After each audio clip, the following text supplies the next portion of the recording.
everyone. Welcome to the Human Services, our first public hearing of the season. I'm going to give some space for my co-chair and rankings to do an introduction. I don't believe Senator Lesser has joined us yet. Do want to let folks know there's a lot going on in the building, and so people will be in and out. But with that, I will turn it over to Senator Seminara. Good morning, everybody, and it's very nice to be here. I too will be in and out, but I look forward to attacking this very great agenda before us. Great. And Representative Case. Thank you very much, Madam Chair. I look forward to hearing what we have to offer, and I'd like to welcome our Commissioner-elect. I think she's got a lot of great stuff to add to this agency. This agency just keeps getting better and better, and we're looking forward to some great dialogue, and hopefully you can help us get through a lot of this. So, and with your great staff that's always helped us through the years. So thank you. Wonderful. With that, just want to go over some of our rules for the day. So we will use the first hour to hear from state officials. If it should take more than an hour, then we'll go back and forth with the public. The public has 3 minutes. There will be a timer, and we'll ask you to wrap it up. So with that, I invite up Andrea Barton-Reeves from the Department of Social Services.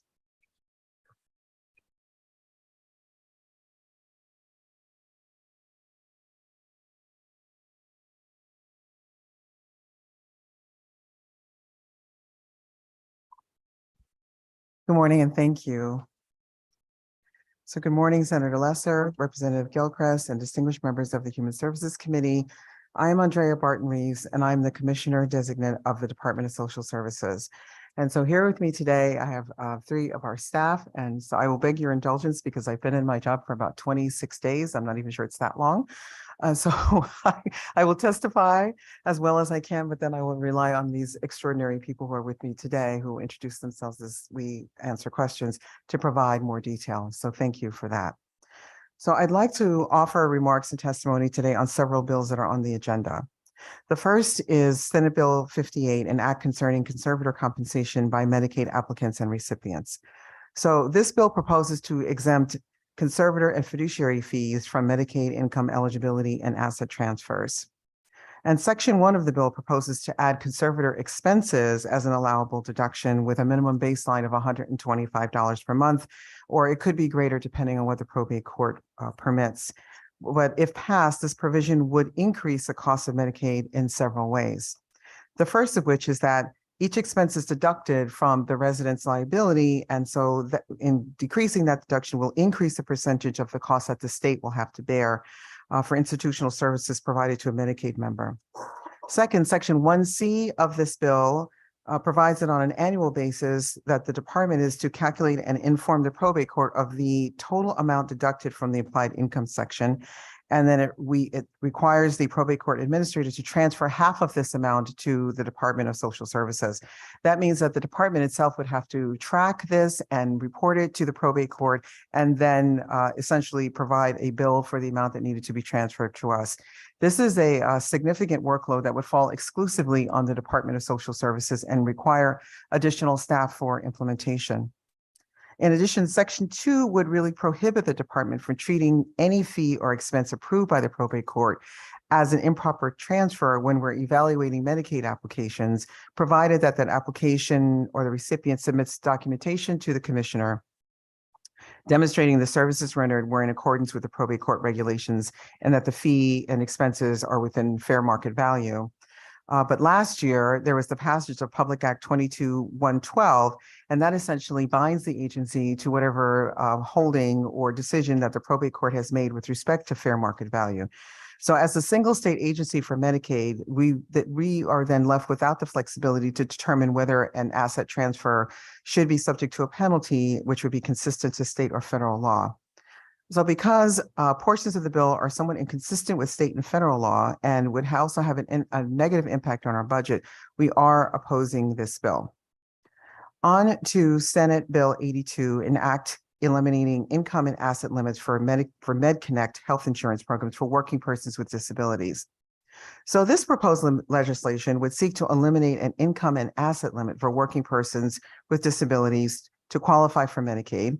And right now, the current Medicaid program for employed disabled individuals, or MedConnect, allows certain residents with disabilities to earn up to $75,000 a year and still qualify for full Medicaid coverage under Husky C.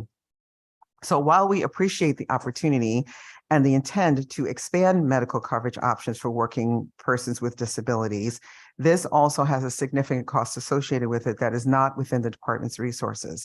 So even if we assume that the average monthly cost per person of $632 were to remain constant, even a modest increase of enrollment of up to 10% would cost up to $1.4 million in state costs. And in addition to that, eliminating that limit may mean that some people may move from their insurance that is offered by their employer onto the Husky insurance, and that shift is also not budgeted within our available resources. And so for that reason, we also cannot support this bill. With respect to Senate Bill 411, an act concerning Medicaid reimbursement for pharmacists dispensing a blister pack, this proposed legislation, which seeks to require the department to provide Medicaid reimbursement to pharmacists dispensing blister pack medications, is actually in some instances redundant, because we already provide up to $10.59. And in Connecticut, pharmacists receive actually a dispensing fee of $10.75 per prescription under Medicaid for blister packs. So they already are receiving compensation under existing laws and reimbursement structures. With respect to Senate Bill 945, an act facilitating safe disposal of opioid prescriptions by Medicaid beneficiaries, while this legislation proposes to reimburse Medicaid enrolled pharmacists for any safe opioid disposal systems, in fact, many municipalities and the state itself already have disposal systems for opioids. So in essence, there already exist several options for the safe disposal of prescription medications and over-the-counter products. So in this instance, we believe that the intent of this bill is already being met by existing statutes and programs. Speaking to Senate Bill 946, an act concerning the Connecticut Home Care Program for the Elderly. This one is a bit more complex in that it aims to do several things. The first is to expand access to the state-funded portion of the Connecticut Home Care Program for the Elderly, and to compensate family caregivers and authorize the compensation for up to 2 visits by licensed clinical social workers. Our concern here is the reduction of the cost share from 3% to 2% for the cost of care. So in the past, this change is not supported because we've already reduced the cost share from 9% to 4.5% in FY 2022. And from 9% to 4.5% and from 3% to 3% in FY 2023. So we've already estimated that reducing it even further would result in an additional cost of $415,000. So we do, in fact, value the care that family members provide to other family members. But the proposed expansion is not one that is within our available appropriations, and therefore we are opposing this change. We also recognize and value the contributions that social workers make to the health, well-being, and quality of life of older adults. But adding up to 2 visits by the social workers would add a cost of $1.44 million with a state share of $723,000. So the total impact to the state-funded program is estimated to cost $193,000 with a state cost of $916,000. And while we agree that these program expansions would add valuable benefit to older adults, it would require significant additional funding that is not within our available appropriations, and we cannot support the bill. Moving to Senate Bill 947, an act increasing the minimum amount of resources a community spouse of an institutionalized Medicaid recipient may retain. This bill seeks to increase that amount from $50,000 to $60,000.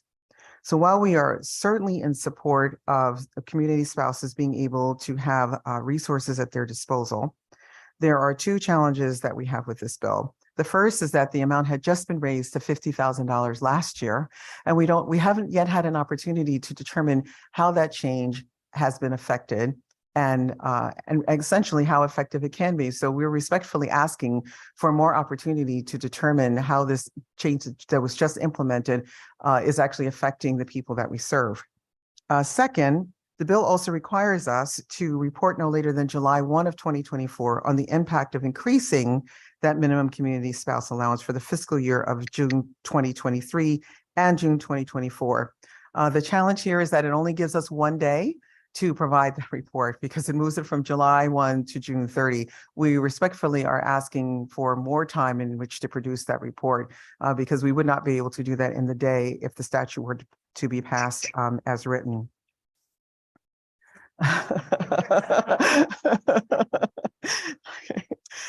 Moving on to I know. Moving on to Senate Bill, to House Bill 5321, an act establishing a state ombudsman's office for behavioral health care coverage. So this bill does propose the establishment of a new behavioral health ombudsman position to make recommendations about Medicaid. While we are supportive of ombudsmans in general, they do play a very important role in healthcare and social service systems. Actually, the Office of the Healthcare Advocate also has an ombudsman, that is related to behavioral healthcare services. So in this case, we're respectfully asking if we can take some time to determine how that ombudsman will implement that role at the Office of Healthcare, the Office of the Healthcare Advocate, before proceeding with a new office, which might in some instances be duplicative of the work at the Office of the Healthcare Advocate. And the final bill that I'd like to offer comment on behalf of the department is House Bill 5765, an act concerning compensation of family caregivers in Medicaid waiver programs administered by the Department of the Department of Developmental Services. I will make my remarks here very brief because the Department of Developmental Services will be immediately following me. And I know that they may offer more color and commentary and substance. But in this instance, the process that is described by the bill to be changed would be used on a case-by-case basis, and those circumstances that prove to be extenuating or challenging from a staffing perspective. It would also add additional costs to the state that, again, have not been appropriated so far, and for that reason, we must oppose the bill.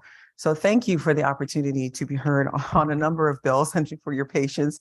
And I am available for any questions that you might answer. But as again, I'm going to be relying on these wonderful people behind me, probably to answer most of them substantively. Thank you. Great. Thank you so much. Any questions? Representative Case. Well, Madam Chair, thank you. Thank you. So there's a lot of bills this year. All right. This is just the start. And looking at on our list 945, the dispensing of opioid prescriptions. We understand in most communities, we've put the opiate boxes and the ways to get rid of opiate drugs. This is for people who are homebound. This is for them to get rid of it before staff, anything else happens. And it's, from what I understand, it's a liquid bag shaked. The drug's gone. So it's the homebound use to get rid of the opiate drug. That's why we really wanted to hear it. We want to hear more about it. It's for those people who can't get rid of the drug at hand that was for a temporary basis or whatever, but can't get to that drop-off box. I see. Thank you for that clarification. Okay. So may we go back and reconsider and perhaps provide some more information? It's really for those who are homebound and can't get out. Thank you. So because those are where we're finding, well, I'm not finding, but where we're finding drugs that are sticking around is in grandma's medicine cabinet where she can't get out and Yes. she doesn't anymore. She should be able to dispose of it at home. All right. Thank So, you. That's not a broad thing to do. It's made just, if a doctor prescribes and it's for somebody who's homebound, they might get this along with it. When you're done with it, take the rest because you can't return it. Yes. But this is how you Understood. dispose of it at home instead of going down the toilet or Mm, that thing. So when you think about it in a different sense. I think you understand where I'm coming. Yes, I do. I do. Okay. Thank you for that. And with a lot of these, you talked about the main title, but I was impressed because you got into them and you talk to them from the heart because you understood a lot of these bills. So you've done your work. Thank you, Representative Case. I have done my work, but the people behind me have done extraordinary work. And You can't memorize back all that, 55. so they did help you, but I meant to make them proud. They worked very hard to prepare me today. and the, just real quick, 947. I understand, and we worked very hard with this, the 50,000 and going to 60, maybe 70 next year. Maybe, you never know, but we do need to get through and understand where the 50 actually impacted us. I agree with you. It depends on how we filter this out throughout the committee and where we need to go on it. There's a lot of financial asks throughout this committee, Yes. a lot. And we need to flush out and see which is the best and where we need to go. But a reporting of how that 50 impacted is huge for us to know. Did it impact? Yes. Was it a help? Did it keep people where they needed to be? I guess those are the types of questions that I believe the Madam Chair and I would like to have, because if it wasn't enough, we'd consider moving it. So we have a lot of camaraderie, so we try to work together and see these things through. And the last one I have a question on for you directly is Senate Bill 411. I had thought we had done something with the drugstores before this. There was some complication and some things that came to us saying that small mom and pops weren't getting compensated for doing the bubble packs, but I always understood that they were, because when Yes. drugstores deliver these to nursing homes, 90% of them go in a bubble pack rather than in a bottle. And so you're saying, is that in 1075 per prescription or per bubble pack? So if you don't mind, may I ask Guy Wilson to come? Boy, the first and- time you have to refer. I do. Yes. Yes. Thank you, Key.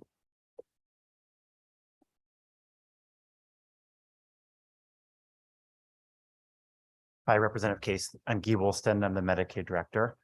Thank you for your question. Just to clarify a tiny bit. So what the Commissioner designee mentioned was that we did a study in 2017 to look across the Medicaid program to think about what is a fair and reasonable dispensing fee. And the details of that study are in the written testimony from the Commissioner. Basically, we averaged across different modes of dispensing, including blister packs and non-blister packs, and came to an estimate of the cost to a pharmacy from delivering a fill. And that is the 1059 that the Commissioner designee mentioned. We have our dispensing fee a little bit higher than that, 1075, but roughly the same in line. And that fee is meant to represent the costs of dispensing medicine on average across the state. So what the Commissioner designee was mentioning, kind of it not being, in our view, necessary, was that fee was designed to cover all of the costs on average of dispensing blister packs, non-blister pack, kind of across the board. It's a peanut butter fee. And because we already include that fee, we think it's not appropriate to have a secondary fee for the blister packs. Did that answer your question, Representative? It did. So basically, when you see this, and I've seen it work, I went to a local store and basically customer A has 5 prescriptions. They're in a box or in a cylinder.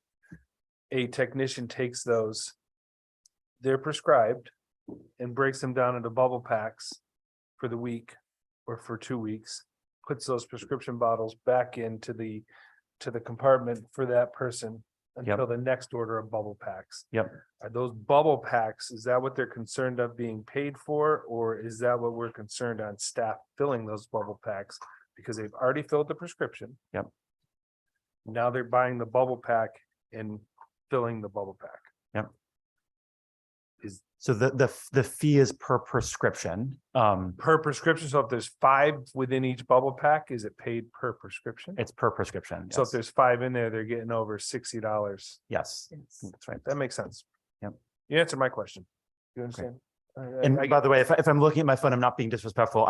My team is listening online and they're making sure I don't say anything incorrect. No, and we want to make sure, because that is a big thing. And the bubble packs, especially in the DDS world, which we'll hear next, a lot of our DDS clients get stuff in bubble packs because having them in individual bottles gets a little bit confusing. When you're working with clients, it's easier to say this is, and they even break them out, bubble pack AM, bubble pack PM. So it's a neat way to dispense. And it's also easier and it gives more, what's the word I'm looking for, but it allows the nursing homes to be more accurate in how they do it, because the nursing home also get these bubble packs. Yes. So when they go into room here and here, they have the bubble packs in there and they're popping them, and then you know that they've been given out. So I thank you, Commissioner, that was great. Commissioner designee. We won't have to say that very long, I hope. But looking forward to working with you all, and thank you for your answers. I really appreciate it. Thank you, Representative Case, Senator Seminara. Thank you, Ms. Chair. I do have one more question with the blister pack.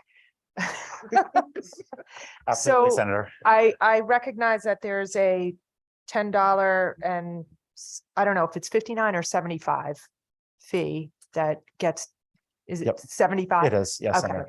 Yes, Per prescription. yes. My question to you is, does somebody have to ask for the blister pack? Or is that an automatic, you're dispensing the medication, you're either dispensing it in pill bottles or a blister pack, or I don't know if there's other modes, Yeah, but do you specifically have to ask for a blister pack?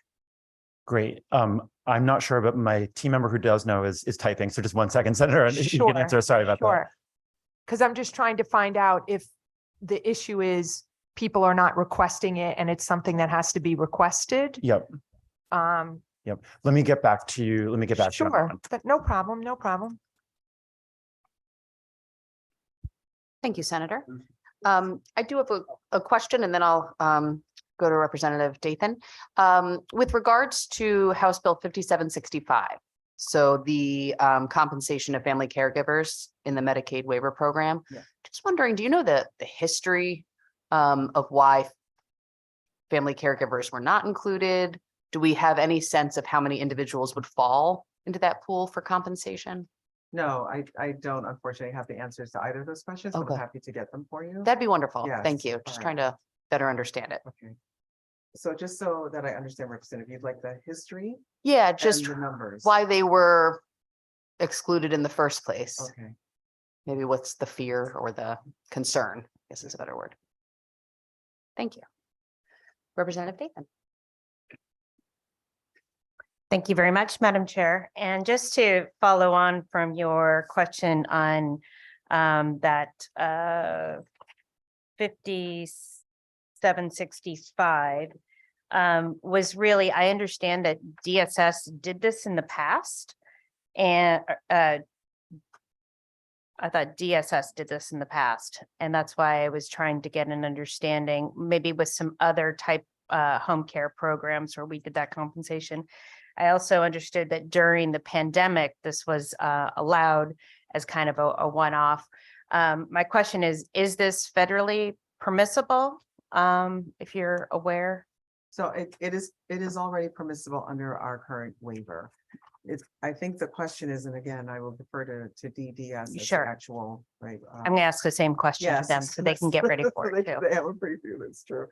So it's already permissible under our current waiver. I think the determination is how that case by case basis is determined, which families under their current circumstances are in fact eligible or have conditions or circumstances under which the waiver would be exercised and the opportunity to get the services would be provided. That, because I don't work at DDS, I couldn't really give you the details of how those decisions are made. Sure. But we wouldn't necessarily need to make a change to our waiver because it's already legally permissible to do that. We just Included. have to determine how it would be implemented. Yeah, I think there's a lot of opportunity for transparency here where we could utilize technology to, monitor the care that's given by home care people and making sure that our folks are being taken care of. So looking forward to exploring that more because I know many people really are nervous of having people come in and out of their home. And this is an opportunity for folks to really remain safe. So looking Absolutely. forward to getting that information about more things. On on SB 82, you talked about the assets and other sort of things. Do you know where Connecticut stands relative to other states for those asset limits? I do not, but I can see if anybody knows.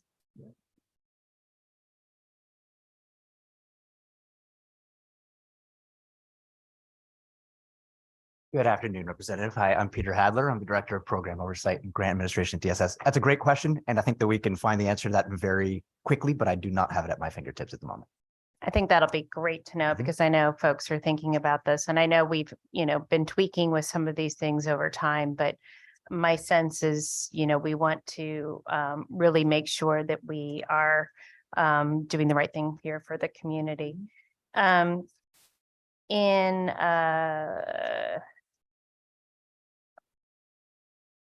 SB 946, again, is this legal under our current CMS waivers? Yes, it is. Okay, great. And then 5321, this talks about an ombudsman for providers, which my understanding that OHS ombudsman is for the recipients. Is that correct? That is correct. So this would be a slightly different ombudsman role.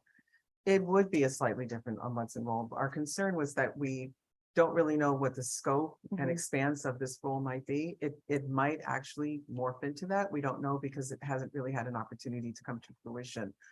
So we thought rather than create another ombudsman role, why don't we give this one an opportunity to see how well it might work or what circumstances might arise as it's being implemented. And then indeed, if there is a need for a different ombudsman, it might very well be in that office or it could be a separate one. We were just thinking we would probably take a slower, more thoughtful approach to see what happens under this circumstance and then see whether or not another would be appropriate. Okay, in terms of, I know this one is specific for behavioral health care. Do any other providers that are outside of behavioral health care, maybe general medicine or other providers have a dedicated ombudsman in our state? Not that I know of, Okay. Your Honor. So you can tell I'm a lawyer, sorry. Yeah. Thank you very much. I got a field promotion today. If only my kids had the same sort of respect for me, I'd be in good shape. Do you know if any other states provide sort of provider ombudsman roles? No, actually, thank you for that question. I did do a very cursory search to see if there were any others. There weren't any that I saw that were specific to this. There are many states that have ombudsmen for many different purposes, but I didn't see this particular one in other states. But again, it was a cursory search. I could dig a little deeper. And I think this all gets down to rates, which is a larger discussion that Right. I know I've had with the Medicaid director. Yes. And he's been very good at providing that information. My last question really was around the disposal of opioids, SB 945. You highlight a lot of police stations have this sort of use, but my understanding is that other states actually provide disposal with local pharmacies. Yes. And Connecticut does not have that. And I understand your budget concerns and everything here, but would this be something if we expanded the disposal program to include local pharmacies, if that might be something that DSS would support? So I would say this, that the governor's budget comes out tomorrow but We're all waiting. We're all waiting. Yes, we are all waiting. So I would like to answer your question directly, but I will say this instead, or in addition to that we always support the safe disposal of medications, but we're always very acutely aware of the cost that is associated with that. So if there is a way that we could support that would be either budget neutral or there's another resource and that is within the governor's budget, then obviously we want to be able to support the safe dispensing of opioids. We would not want anyone to suffer any adverse effects because of drugs that should have been disposed and weren't. So of course we would support that, but we work together to figure out a way that we could cover the costs associated with that.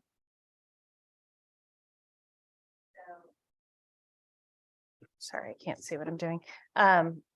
So under there's a US DOJ, DEA Diversion Control Division.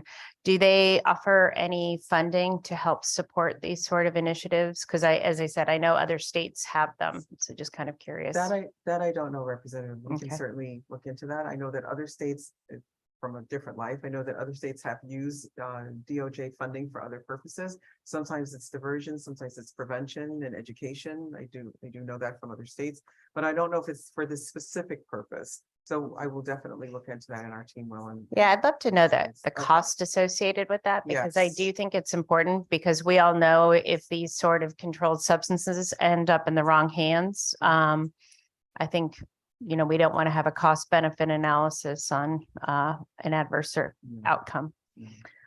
Thank you so much, and I really appreciate you coming in forward to the committee Thank today. you very much. I appreciate the opportunity. Thank you, Thank Madam you. Chair. Thank you, Representative. Representative Master Francesco. Thank you, Madam Chair. Thank you so much for your testimony. I apologize. I missed the beginning of it, and you may have answered this question already, so forgive me, but I'm just curious on House Bill 5765. Can you tell me if the caregivers accept funding or Medicaid funding, would those home caregivers have to be unionized? No, I don't believe that they have to be unionized, but I know that many of them are. But I'm not certain, so I will double check for you. So not certain if it's a requirement. I remember Yes. talking about this maybe the last couple of years in this committee, that they are, in order to get any funding, that they need to be part of a union. So I can check on that. Are you referring to the personal care attendants? Yes, Yes, because they had been unionized, was that 2 years ago? If I'm not Correct. mistaken? Okay. and I guess I'm wondering if it's an extension to family members Yeah. to be, I- to Yeah, provide Medicaid for them to take care of their family Yeah. members. Would that same requirement follow?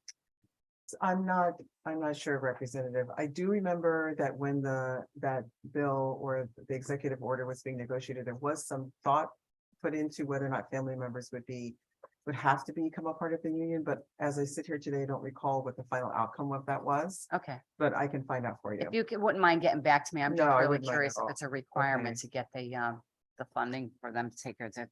And you may have answered this question already too, and I might have missed it. How are the wages determined? Is it a flat rate for a family member to take care of their loved ones? How was the hourly pay or the rate determined? So I am going to reach back into my memory from 2 years ago, and now I'm gonna have to double check on that. But I believe that the rates were actually negotiated with the actual caregiver at the time, and that there was a range that they could be paid by. But I'm actually going to defer to DDS for one, because they have more knowledge around this than I do. And I can also get back to you on a specific answer to that. That would be great. Okay. I appreciate it. I don't Okay. know if it's based on the level of need, how many hours, what's the minimum, what's the maximum? That would be great information if Okay, you can share it thank with you. me. Thank you so much. I appreciate it. And I'll wait to get an email for a response on that. Yes. Thanks so much. Thank you. Thank you, Representative. Representative Exum. Thank you so much. Good morning. Good morning. Thank you for the presentation. And I'm new to the Human Services Committee, but I just have a very basic question regarding SB 947. When we are doing the increase is proposed from 50 to 60. And you said that had just there was a change last year. What That's was the prior amount? Don't know. Peter knows. Hi, Representative Exum. I morning. think the numbers in our testimony, I think 27,800 is right around where that's what it used to be. That's 27, the federal minimum. And we were in line with the federal minimum like many other states, and it was raised to $50,000 last session. significant. Thank you so much. Great. Are there any other questions? She wants more. All right, seeing none. Thank you so much for Thank being you. here today and for what Thank you're you. doing. Appreciate the opportunity. Next, we will hear from Krista, not going to even try the last name, my apologies, from Department of Developmental Services.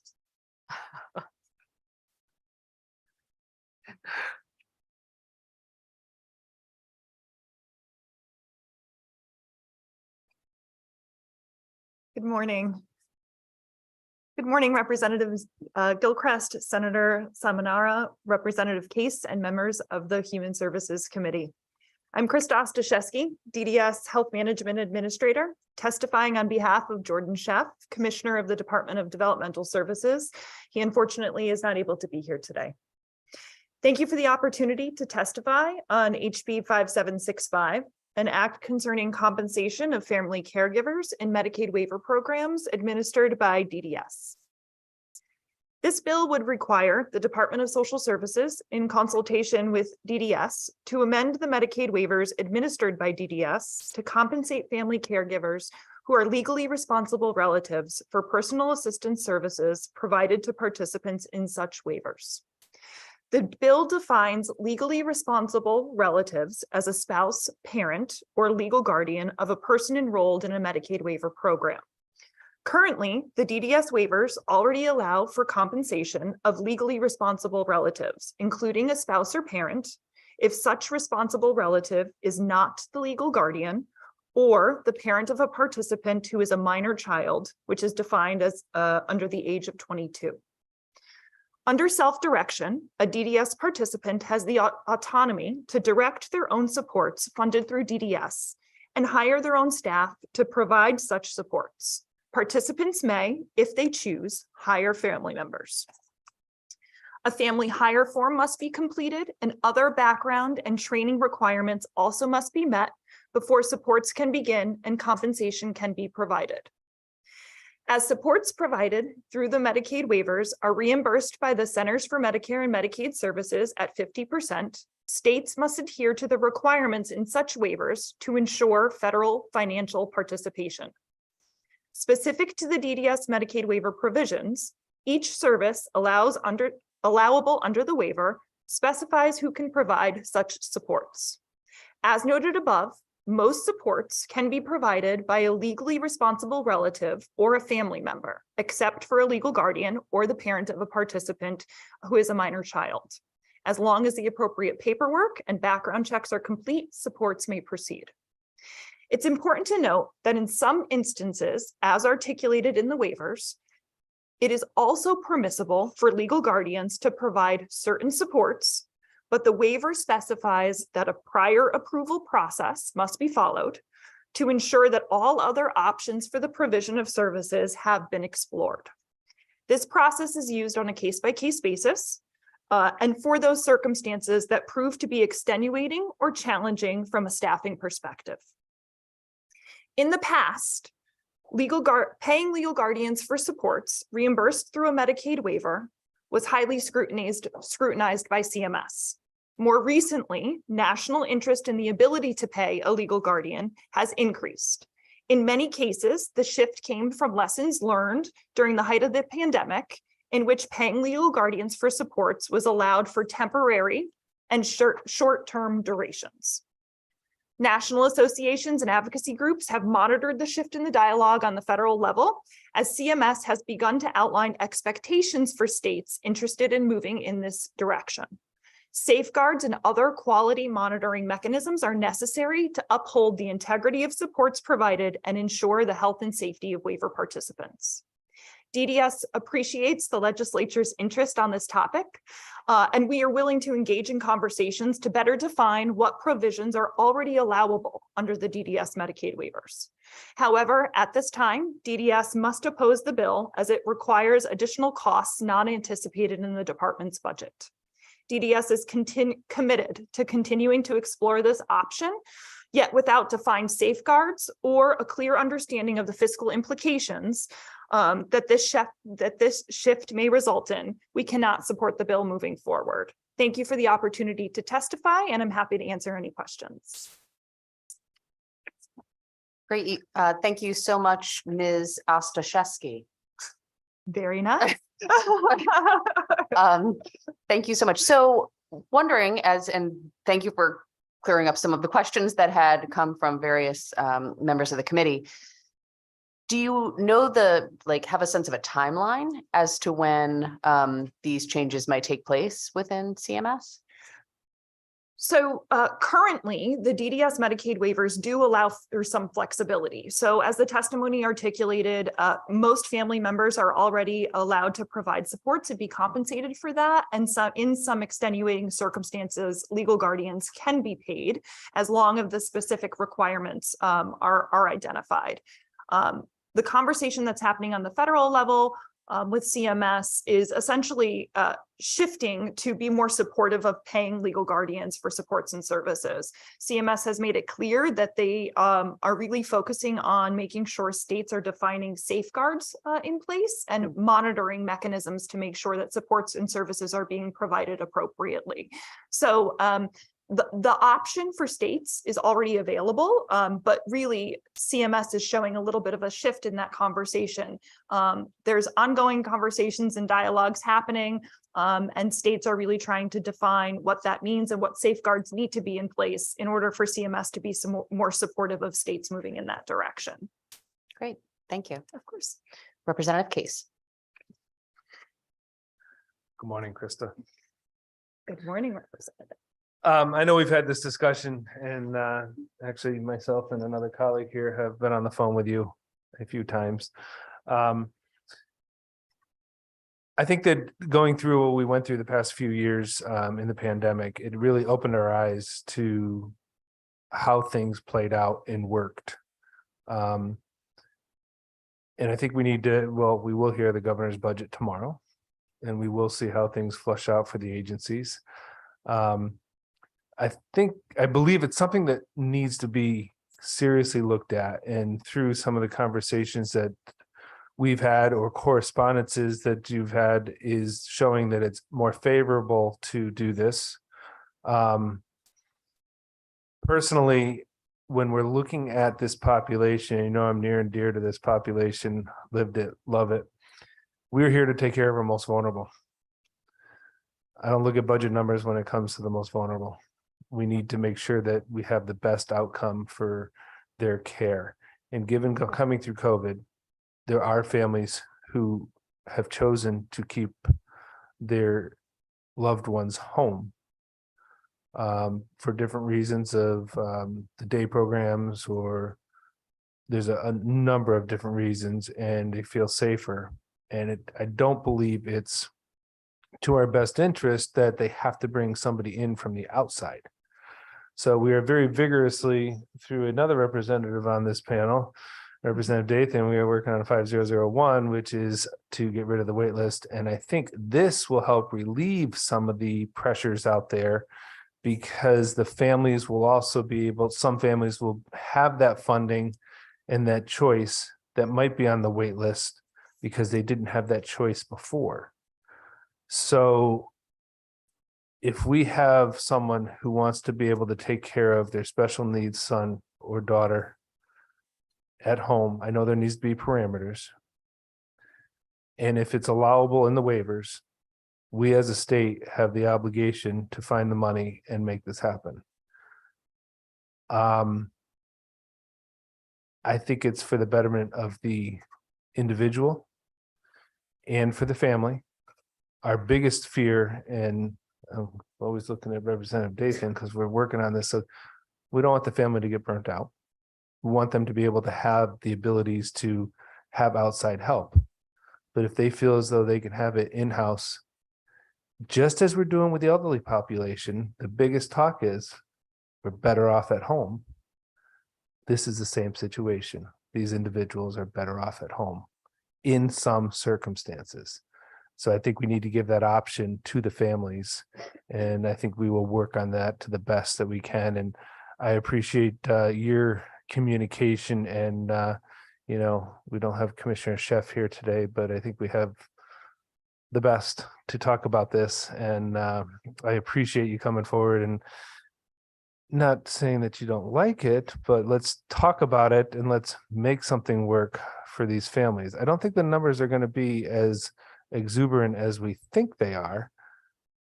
It could be a cost savings on the other side as far as outside housing, because people are forced to do it.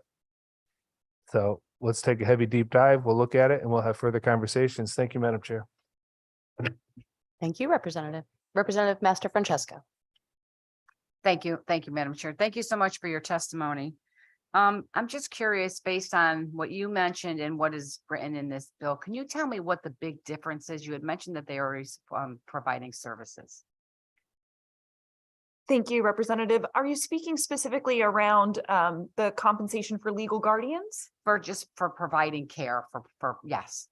So currently, family members are able to provide care and be compensated for supports and services provided through our waivers to individuals at DDS.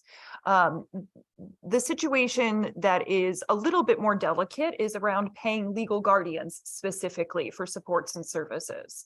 The waivers do allow some flexibility, but there's certain criteria that has to be met. There's a relatively rigorous prior approval process. And all other options for supports and services needed to be reviewed before that option can be looked at. It is not extended to every service in our Medicaid waivers, but there are some options in which that can occur. But there is some criteria that has to be met in order for that to happen. Again, it's looked at as a case-by-case basis for incredibly challenging and extenuating circumstances. But that's only for legal guardians. Other family members, relatives, they can provide supports and services and be compensated as long as the proper documentation and background checks have been completed.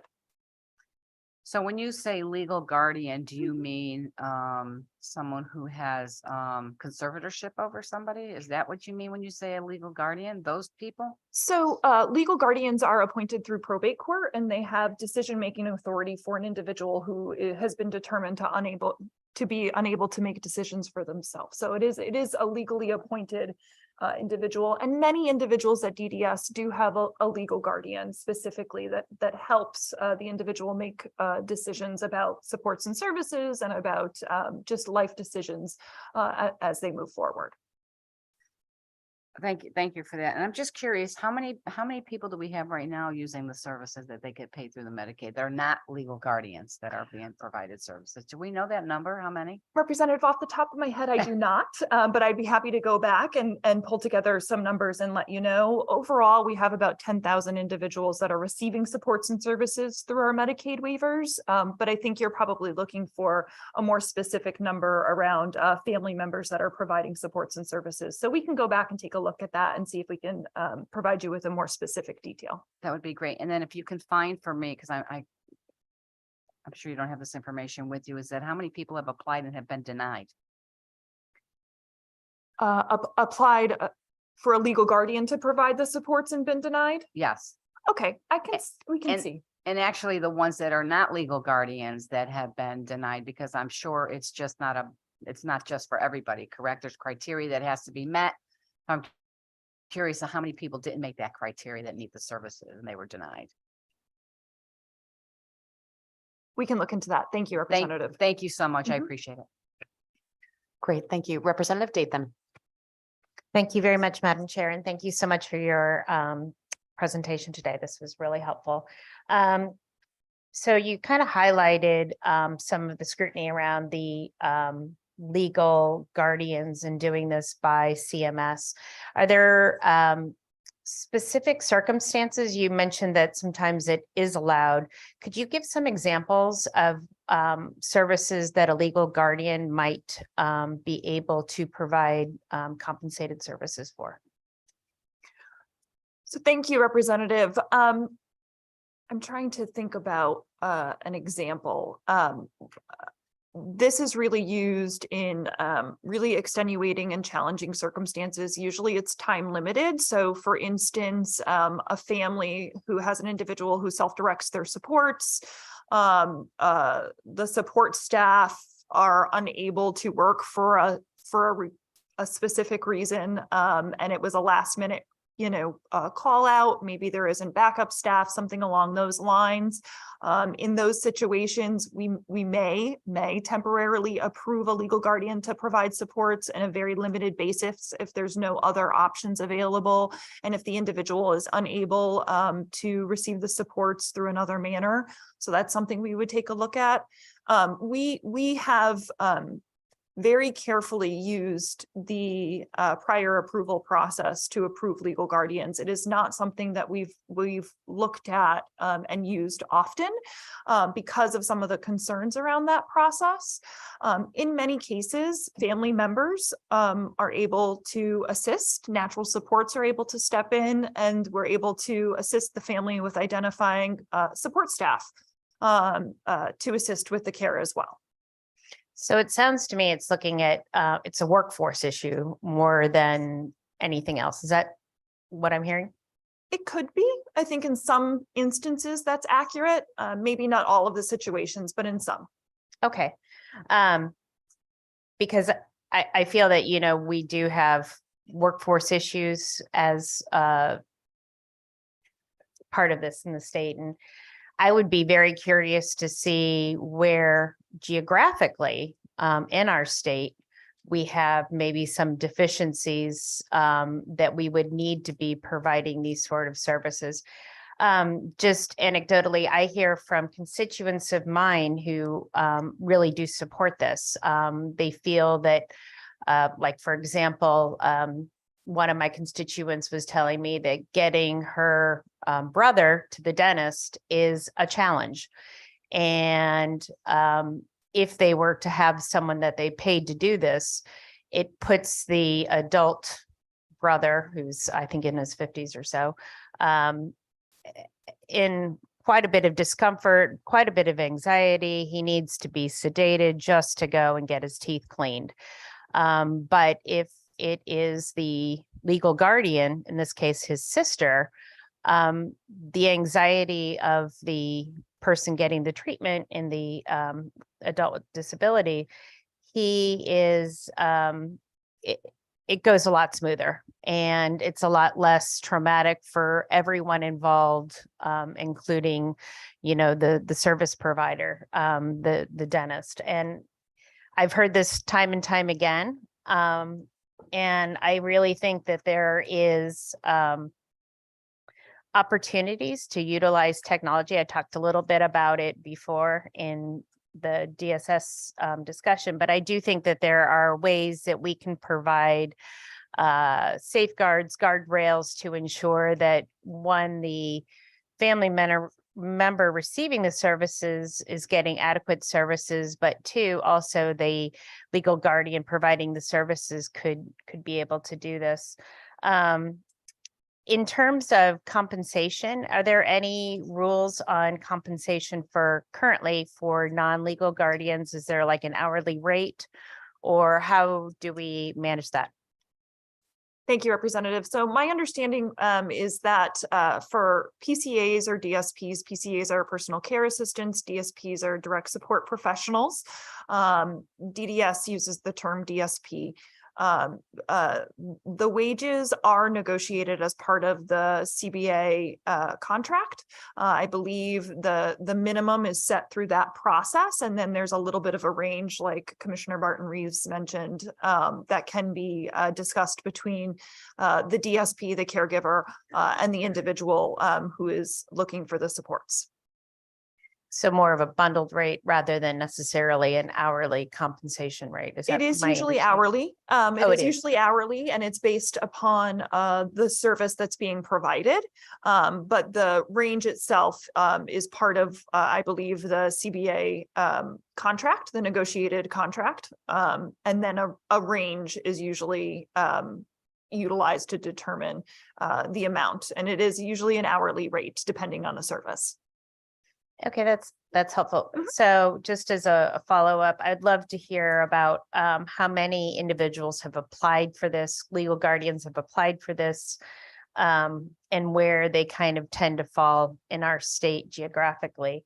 Because I'm trying to get also an understanding on the DDS wait list for these sort of services and understanding geographically where these folks fall. So that we can really see and kind of hone in on some of the workforce challenges that we may face, and really get a good understanding on how we can maybe align with other states that are providing legal guardians compensation for this. So thank you so much. Thank you, Madam Chair. Thank you, Representative. Are there any other questions? If not, thank you so much for your time and your testimony. Thank you. We are about to hit the hour mark, but we're not there yet. So I am going to invite up Senator Kelly. Is he in the room? Okay. Then we'll go to Senator Summers, who I do believe has joined us on Zoom. No, actually, she was on Zoom. Okay. All right, moving right along. Then we'll go to our Megan and Michael. Yes, and they're in person. Come on up. Thank you.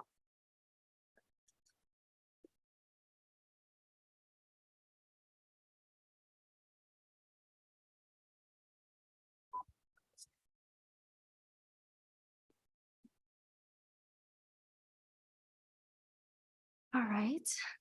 Good morning, Senator Lesser, Representative Gilchrist, Senator Seminara, Representative Case, Senator Gaston, Representative Dathan, and other distinguished members of the Human Services Committee.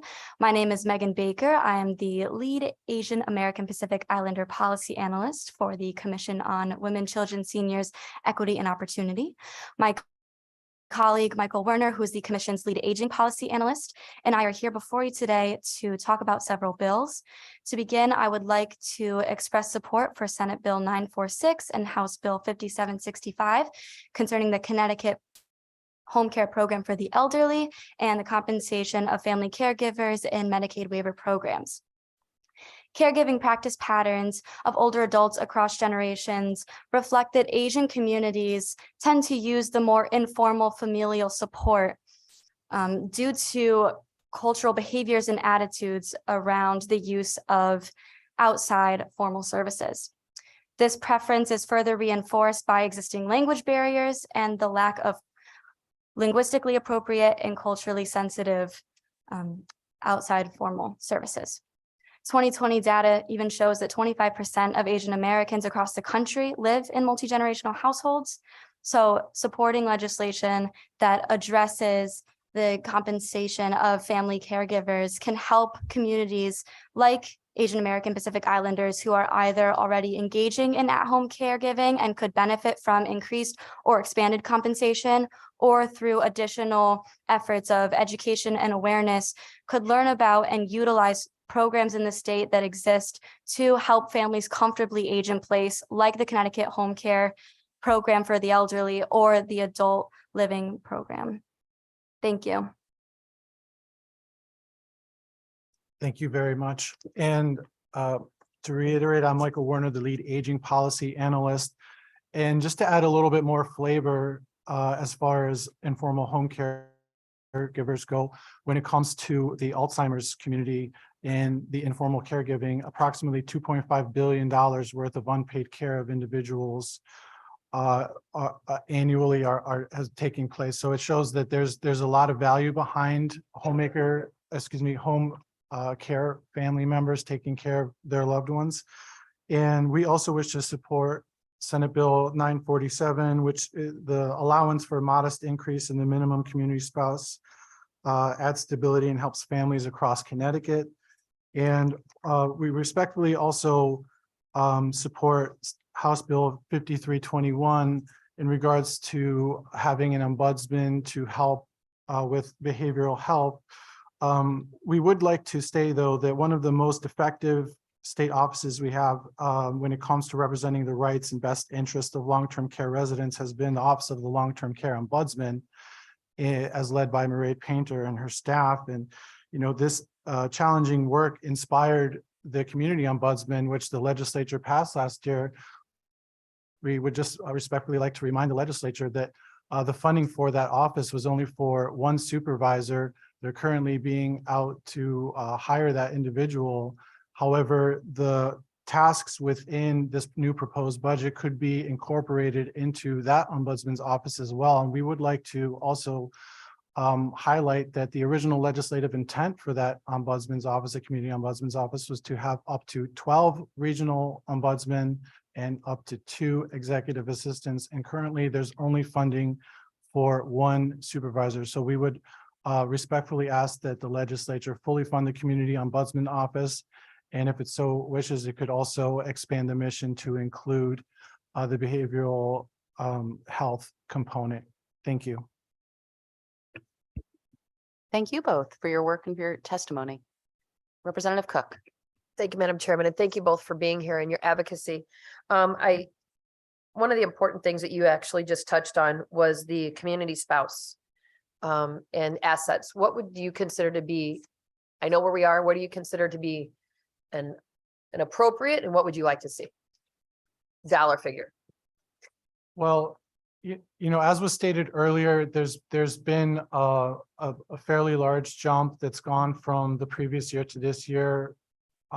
Having it go further up to 60,000 would be helpful. There's other folks who may testify up to 75,000. What we generally like to say is that the state, through its Livable Communities Initiative and through its rebalancing initiatives, really wants folks to age well in place at home.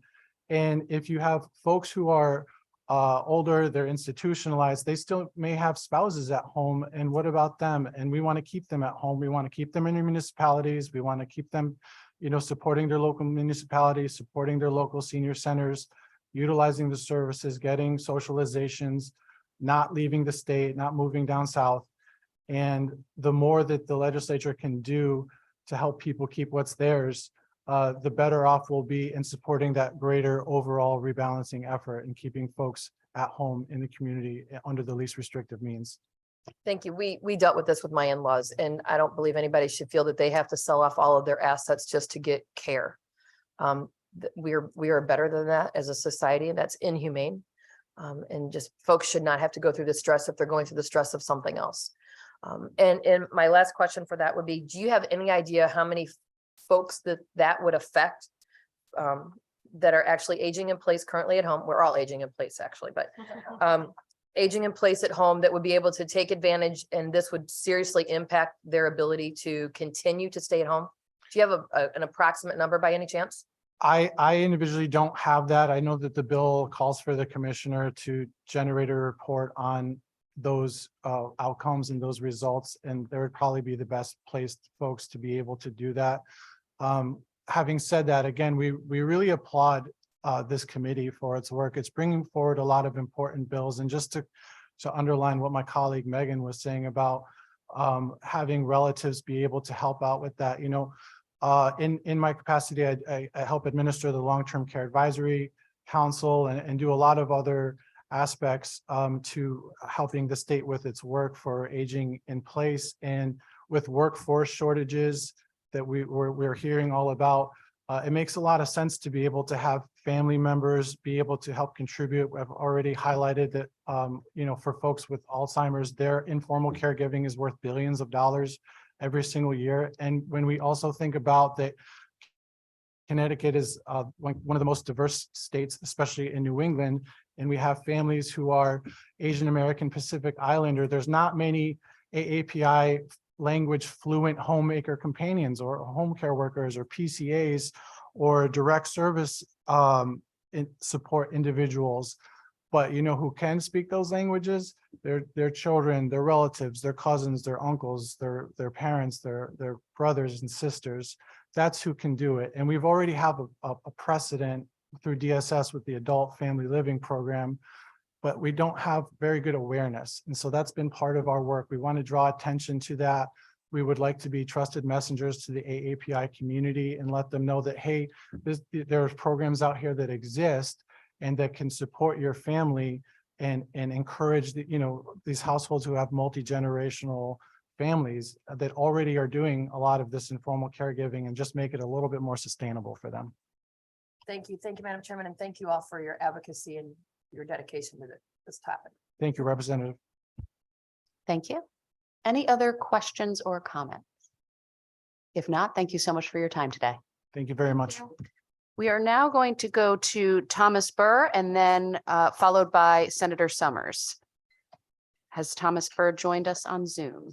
Yes, good afternoon, Representative Gilchrist, Senator Lesser, and members of the Human Services Committee. My name is Thomas Burr, and I am the Public Policy and Affiliate Relations Manager of the Connecticut chapter of the National Alliance on Mental Illness, otherwise known as NAMI Connecticut. And I'm testifying today in support of SB 82 and HB 5321. You should know that NAMI is dedicated to building better lives for those with lived experience with mental health conditions and their families.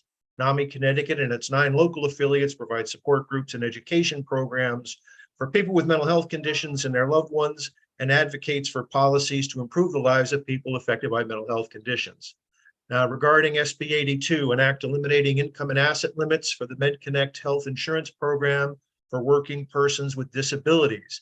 The bill's stated purpose is to expand Medicaid coverage for working persons with disabilities.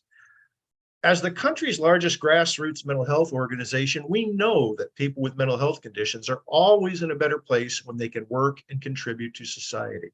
However, oftentimes disabled people may be afraid to work as they fear they may lose their benefits, especially health insurance. Eliminating the income and asset limits on the MedConnect program will go a long way to removing this barrier. These limits can also prevent many from saving up for emergencies and add an additional barrier for many who need the program. And of course, people who work will also pay taxes. So this is truly good public policy and a win-win for both the disabled individuals and the Connecticut taxpayer. Therefore, we support SB 82. Regarding HB 5321, an act establishing a state ombudsman's office for behavioral health care coverage. The purpose of this bill is to expand access to behavioral health care by establishing a state ombudsman's office to reduce public and private insurance reimbursement barriers for small and group healthcare providers. We feel very strongly that not only does the public have a vested interest in the creation of an ombudsman's office for behavioral health care, but so does the state of Connecticut, inasmuch as when people cannot obtain equivalent health care services as outlined in both the state and federal mental health parity laws, often they will ditch their private healthcare insurance and enroll in the state's Medicaid program to ensure that they obtain those needed services. This results in expensive and, in my humble opinion, egregious cost shift from private health insurance companies to the state of Connecticut taxpayer and should not be tolerated. Therefore, we support HB 5321. Thank you so much for your time and attention, and I'll be happy to answer any questions you might have. Thank you so much, Mr. Burr. Any questions from the committee? All right, seeing none, thank you so much for your testimony and your time. Thank you. Next, we'll go to Senator Summers. Go right ahead. Good afternoon, Senator Lesser, Representative Gilchrist, Senator Seminara, and Representative Case. My name is Senator Heather Summers, and I represent the Southeastern Connecticut portion, 8 towns running along the Rhode Island border. I'm here to speak on SB 411. I know that you had heard from the commissioner earlier this morning, but I wanted to touch on a few things that she failed to mention. Blister packing is a very important process or availability for our elderly patients. It improves medical adherence. It clearly displays the date and the time of the medication, and it helps patients remember when they need to take their medicine as prescribed. It increases safety. It helps avoid and prevents medical errors by taking the wrong amount of medication at the wrong time, which according to the CDC is one of the #1 causes for injury for older adults, costing thousands and thousands of dollars and unnecessary visits to the emergency room. It's also easier for elderly patients to be able to push their pills from a blister pack than it is to try to open up the pill bottles. The problem that we have in the state of Connecticut is that pharmacists are woefully underfunded in their ability to be reimbursed to blister pack prescriptions. As you heard earlier today, the prescription rate is $10.95 per prescription, but what they didn't tell you is that they require a 90-day supply. So you're blister packing 90 days supply of product for $10.95, which means it's $3.58 per month to blister pack pills. Connecticut Med also penalizes pharmacies for reducing the quantity and dispensing them and blister packing them as they were required to be dispensed, i.e., if you're supposed to have a 1-month availability of the drug, Connecticut makes you get a 90-day sample, a 90-day supply in order to cover the blister pack cost. If you don't adhere to that, Connecticut Med actually penalizes pharmacies, taking back the $10.59 fee, and actually will take a percentage of all of the charges for filling prescriptions back. What happens then is our pharmacies lose money on every Medicaid patient that they blister pack for here in the state of Connecticut. In addition, the state does not allow pharmacists to blister pack samples that come from doctors' offices. Many times the doctor will give a patient a 30-day supply of a very expensive medication so they can try it. Connecticut law prevents them from being able to blister pack those samples. And it also prevents pharmacists from blister packing anything other than they've dispensed. So if you have a small pharmacy like we have here in Connecticut called Simply Pharmacy, which is the go-to pharmacy, and you happen to also get a prescription at Walmart, you cannot, as an elderly patient, bring your Walmart prescription to Simply Pharmacy and have them blister pack it for you with all the other medications you may be getting from that pharmacy, which is a huge inconvenience and a problem for elderly patients, as many elderly patients are getting their products online from a pharmacy that will mail them 90 to 120 days worth of pills. If they could bring this to the pharmacy to have them blister pack it and get reimbursed, have the pharmacy be able to get reimbursed at a reasonable rate, this would save a lot of medical errors. So I'm here in support of moving SB 411 along, and you will be hearing later today from some pharmacists that can go into probably a much better detail than I can. Thank you. Thank you, Senator Summers. Senator Lesser. Yes, thank you, Madam Chair, and thank you, Senator, for your testimony. And we're trying to get up to speed on this issue. You know, I know we heard earlier from the department, and they, you know, in their certainly in their written testimony, are arguing that there really isn't an issue here. I hear your advocacy on behalf of the pharmacies that say they are losing money on each of the blister packs dispensed. Have you heard specifically about constituents who are having trouble accessing blister packs because of their compensation? Yes, I have actually. There are, for example, elderly patients that may get some prescriptions through mail order. So they're mail ordering, getting a 120-day supply of a certain medication. If they want to bring that medication to, I'm going to pick a pharmacy, Simply Pharmacy, because they're getting all their other medications there, the pharmacist is, number one, prevented from taking that 120-day supply of product he didn't dispense and putting it in the blister packs for them. That's a really big issue. So they have some in a blister pack and others not in a blister pack, which is a problem. And it's even more confusing for the patient. The second thing is that's the biggest thing, is that. Now, Simply Pharmacy and other pharmacies try to do this as a way to help prevent medical errors. And ironically, a visiting nurse can get reimbursed at the home for taking the pills, regardless of where they came from, and putting them in one of those little plastic daily pill containers. So they can get reimbursed for that, but we can't find a better way to reimburse pharmacists to be able to blister pack pills so a patient knows every day individually how easy it is. They can just pop out their pills for the day. And like we talked about, the commissioner said that Connecticut gives $10.75 per prescription to blister pack, which sounds reasonable. But the issue is Connecticut makes you do a 90-day supply. And if you're doing 90-day supply of one medication, the pharmacy is getting reimbursed $3.58 to blister pack 90 days worth of product. The math doesn't work. And so what will happen is eventually these smaller pharmacies or pharmacies will not be able to provide that service. And you are therefore, going to have this be at a loss for Medicaid patients, which I don't think is fair. And as the demographic grows, more and more elderly patients are on Medicaid. I think this is something that definitely needs to be looked at. Also, the example I gave you of patients that sometimes are given a new prescription that may be expensive to see how it works from a doctor's office. they can't bring that to Simply Pharmacy and have that pharmacist blister packet for them.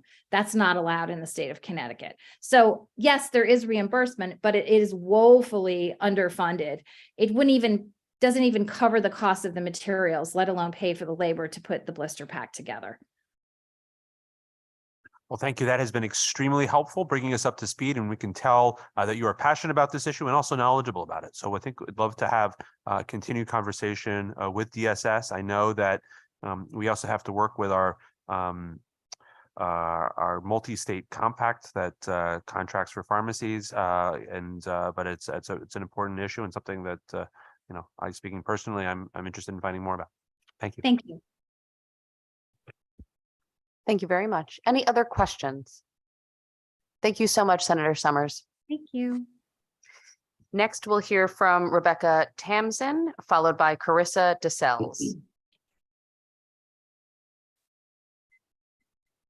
Good afternoon, Senator Lesser, Senator Seminara, Representative Gilchrist, Representative Case, and distinguished members of the Human Service Committee.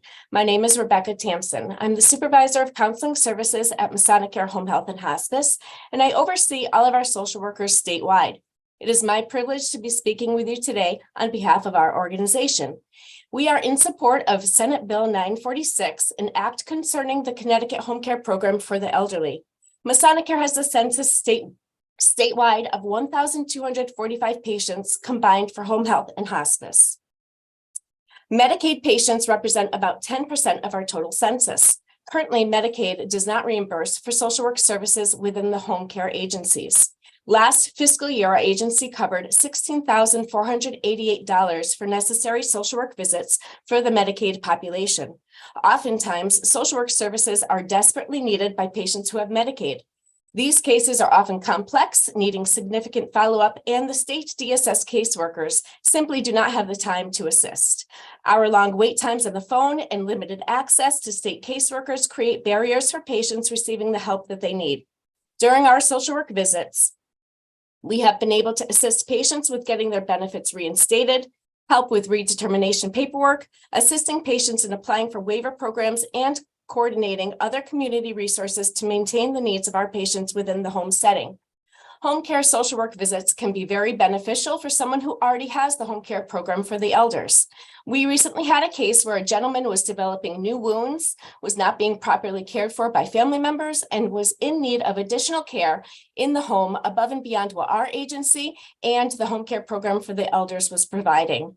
Our social worker was able to visit and address issues of family discord, helped develop a safe plan of care with the family, and coordinated with the case manager at CCCI to advocate for increased care in the home. Ultimately, with the help of our social workers' interventions, this gentleman was approved for a living caregiver through the home care program for the elders. Since the COVID-19 pandemic, we have seen an increase in patients who struggle with health, financial, psychosocial, and emotional issues. By having social workers visit in home care, we can help address these issues firsthand. This can help to ensure that patients receiving the services they need can remain in the care setting of their choice, which is home. The cost savings to keep patients out of the hospitals and nursing homes would be a benefit to the state. Having Senate Bill 946 passed would help to ensure that even more patients with Medicaid could get medical social work services that they need in home. I urge you to pass Senate Bill 946 and any other bill that comes before you for medical social work services within home care setting for all people who have Medicaid, waiver, and non-waiver populations. Thank you for the opportunity to provide testimony. Thank you, Ms. Tamsin. Any questions? Thank you so much for your testimony and your time. Thank you. Next, we'll hear from Carissa DeSalles, followed by Kathleen Callahan. Hi, my name is Carissa DeSalles, and I'm here today to testify to the importance of the SB 82 bill as someone who it directly impacts. I live my life with a profound disability called spinal muscular atrophy, or SMA, and it is considered a profound disability because physically I need help or assistance with essentially all aspects of daily living. And self-care, from big things like bathing, dressing, going to the bathroom, to small things like lifting a glass of water or opening a door. While these limitations are very real, I do not think of myself as being profoundly disabled, In fact, it's rare that I ever even crosses my mind. I'm an incredibly independent person and live my life as such. I live independently. I drive my own vehicle. I'm the youngest art director ever hired by the brand management agency where I've worked for the past 7 years. I'm a freelance designer and consultant. I'm the president and vice president of a number of different local nonprofits. And most recently, I am a partner in building a new company that will help increase the ability of people to affect their own social mobility in Connecticut. My point in mentioning all of this is to show that I am so much more than my disability. I can accomplish all these things because I currently have access to the care that I need through the MedConnect program, more specifically the Community First Choice program that allows me to hire personal care assistants that aid me with the daily tasks of living independently. If I were to no longer be eligible for this program due to exceeding my asset or income restrictions, currently I'm out of $75,000 a year, that would force me to pay for the care that I need out of my own pocket. My PCAs are currently paid $18.25 an hour for 73 hours a week, which is approximately $70,000 a year, just to pay for my ability to get up in the morning and go to bed at night. If I am only making just over the $75,000 limit, that is completely impossible. Why are we penalizing people with disabilities who are too successful with the threat of losing their very ability to function, their independence, and their basic human needs? As kids, we're told to dream big, reach for the stars, pursue our passions, to find our success as we grow up. Should those who are disabled and need assistance with basic needs of daily living be told that they have to compromise their abilities in order to claim their disability? The income and assistant asset limitations that are currently in place under the MedConnect program puts limitations on those dreams and discriminates against people with disabilities and their ability to succeed in life or build anything bigger than themselves. My dream as a child was to become a successful artist when I grow up, which I am lucky enough to have been able to achieve, but I am not ready to stop dreaming. I never want to come to a point in life where I can't continue to grow and push myself simply because it would mean I would lose access to the care that I need to survive. I should not completely lose my independence because I exceed people's expectations of what life can look like for someone like me.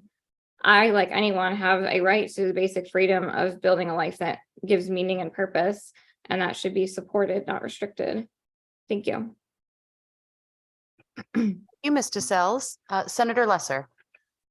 Thank you so much, Madam Chair, and thank you for your testimony, Carissa. I heard about the MedConnect program a few years ago, and hearing the impact it has on residents is really profound, and it also tells me that there's probably a lot more that we could do if it were easier to access. I guess one question is, how hard right now, one of the pushbacks we've gotten is that the current income and asset limits are fairly, compared to other state programs, are fairly generous. You pay a premium. Do you mind telling us what your current premium is? Is that okay? Right now, I think it's between 50 and 100 a month. But I understand that this bill would basically kind of change it so that we would be paying more into it as we make more income, which is something that makes sense versus a complete cutoff. Great, thank you. And how hard is it to qualify? I mean, how much time does it take? Is it a big, cumbersome process right now? Yeah, definitely. It's an interesting process. I've been on a version of Medicaid my whole life. And I think that once I became employed, I just kind of shifted into this particular version of it. So I don't know how the initial application process is, but every year I have to submit a renewal form and application. And it's always something that causes a great deal of stress, because if something's slightly off, or if your numbers for some reason don't match up to especially the asset limit restrictions, those are probably the hardest to kind of manage. It kind of sends you into a panic every time you have to reapply, just because things could get off so easily. And that's your literal survival. So if it ends up not panning out correctly, or if there's an error in the system, it becomes problematic. So it's really great and inspiring to hear about all of the things that you are doing in your life and your professional success.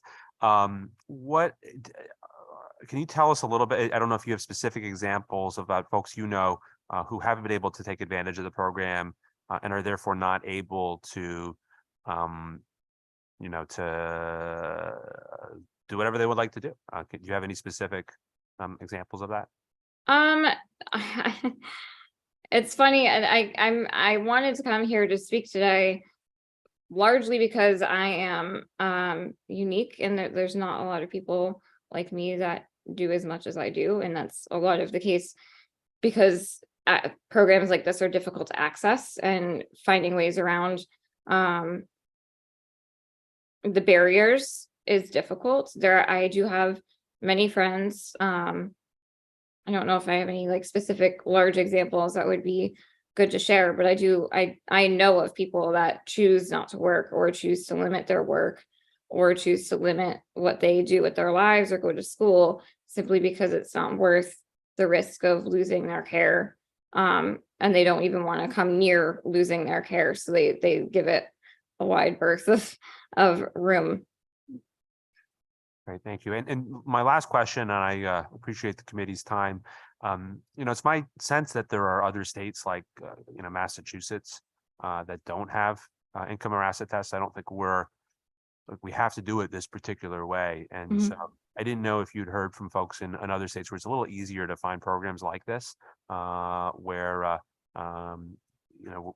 they seem to be doing more to support, people living with disabilities and going about their lives. I don't know of anybody that specifically lives in another state like that. I do know of some friends that have talked about moving to states like that so that they have better access to programs like this and are better supported in that way. Okay.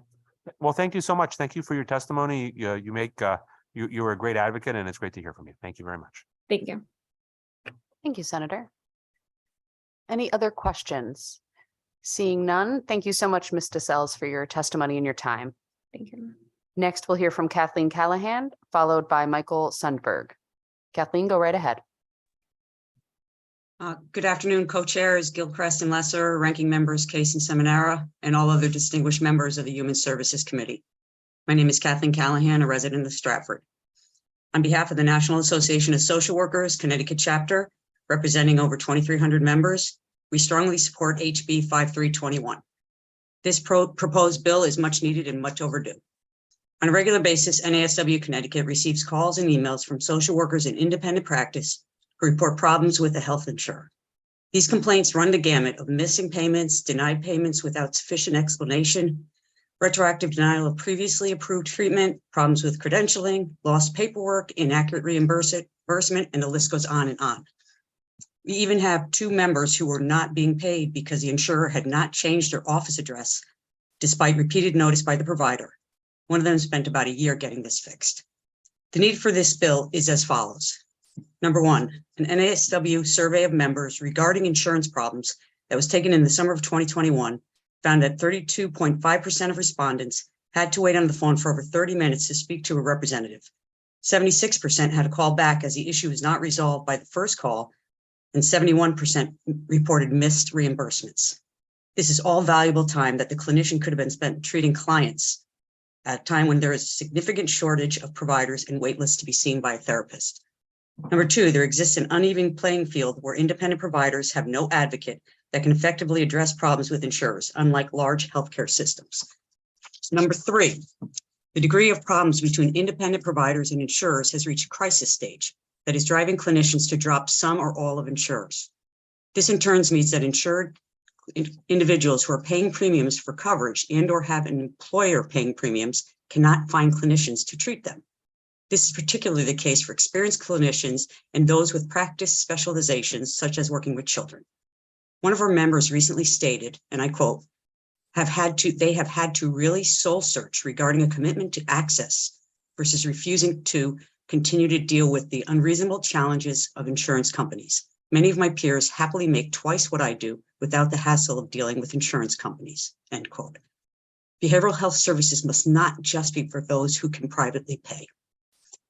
Number 4, policymakers will be better informed of issues from the data and experience of an independent ombudsman. Number 5, the ombudsman model is a successful approach as demonstrated by the healthcare advocate. And number 6, legislators will have an effective resource to refer constituents to when contacted by a provider seeking assistance. In closing, NASW Connecticut urges passage of HB 5321 and encourages this committee and all the members to co-sponsor and support this productive, solution-oriented bill. I thank you for your time. Thank you so much, Kathleen. I do have a question. As this conversation has been ongoing, there's back and forth of where could this potentially be housed? Does NASW have thoughts or position on that? Where the actual position could be housed. I know that OHS has not suggested that they cover, OHA has not suggested that they cover it. They cover consumers, not providers. If they want to set up another place for this, it's a completely different job. As you all know, they cover and provide services to consumers. This would be for our providers, but if it would fit under the Office of Health Advocate, okay. If it would fit in the under CID, that would be okay with us too. But it's a completely different position than OHA has right now. So basically, we're saying that the advocates, which are the social work providers, need an advocate so we can do our jobs too and focus on our clients. Great, thank you. Representative Dathan. Thank you so much, Madam Chair, and thank you, Kathleen, for your testimony today. It's really great. Can you please highlight some of the issues that social workers have in dealing with Medicaid and getting reimbursed from Medicaid, since the cognizance of this committee is Medicaid related rather than insurance? That I would have to defer to our executive director. I don't have numbers right here with us, so I can get that information and send it to you. I don't have it at the ready right now. I apologize. Got it. Yeah, I agree that potentially in the CID, this might be something that's good, providing some support for the behavioral specialists. Can I ask you, without this, do you believe, in your opinion, that this impacts the access to behavioral health care for the residents of Connecticut? I do. I can share that a survey that we did recently. Currently, we did it in December in 2022. And since the pandemic began, 14% of agency-based social workers have left for private practice. And within the next 2 years, they said 29% are considering in the next 2 years, 29% are considering leaving for private practice. People are considering retiring. There's a lot of problems with answering these questions, and without help supporting this, and as they cut back on who they're getting their insurance coverage from, it's much more difficult for our residents to get services. Social workers are the largest provider of mental health and behavioral health care, substance use care in the state of Connecticut. So yes, I think it'll have a big impact on our residents.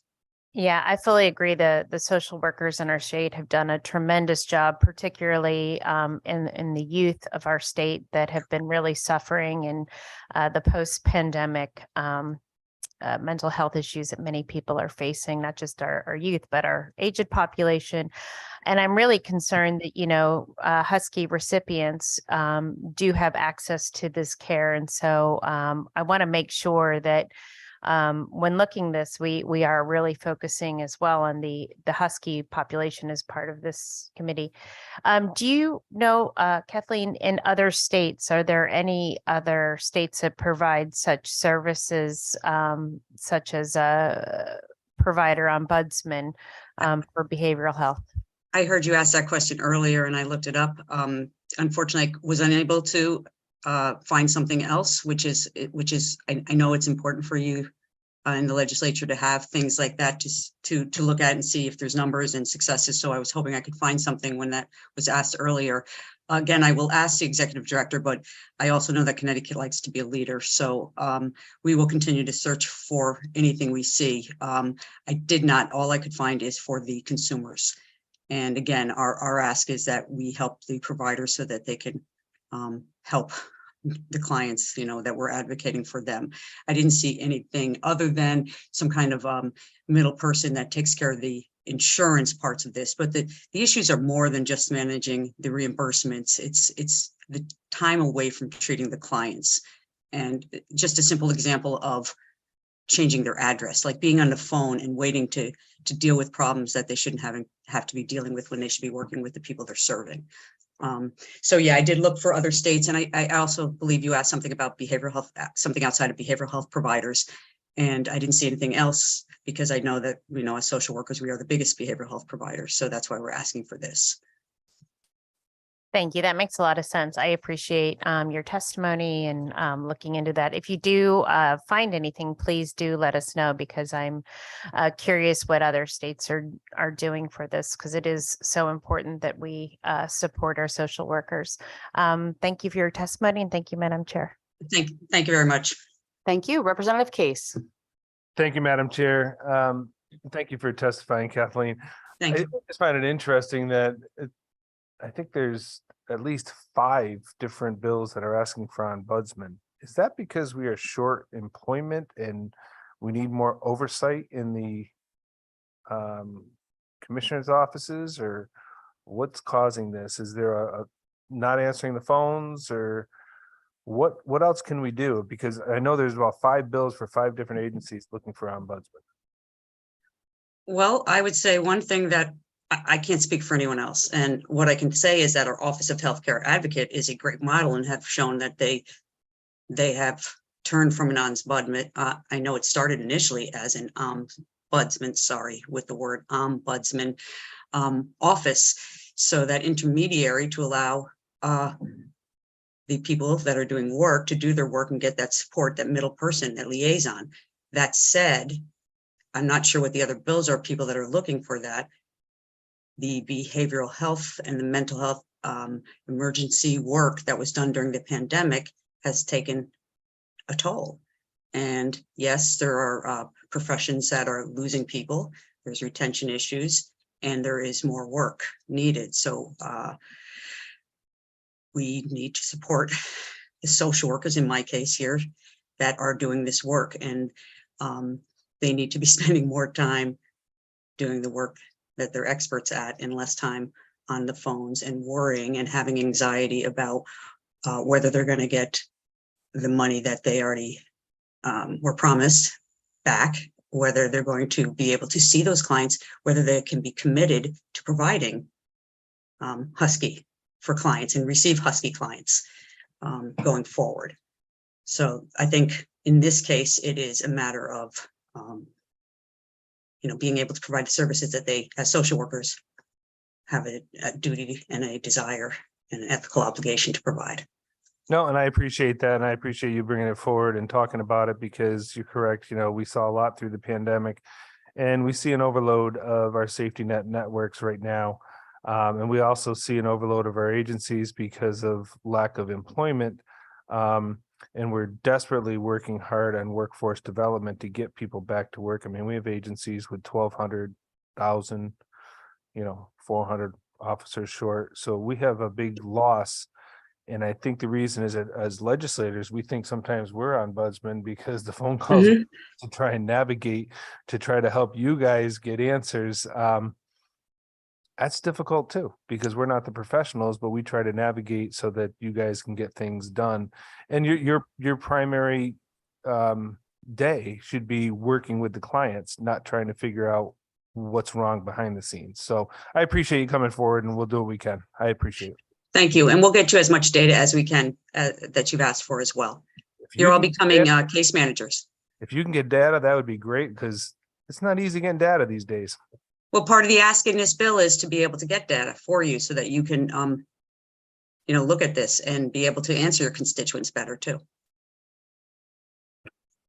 Great. Thank you so much, Kathleen. I don't see any other questions. Thanks for your testimony. Thank you all. Have a good day. Thanks for all you do. Next, we'll hear from Kathy Flaherty, followed by Jordan D'Angelo. Good afternoon, Representative Gilchrist, my Senator, Senator Lesser, Senator Seminara, Representative Case, and all the members of the Human Services Committee.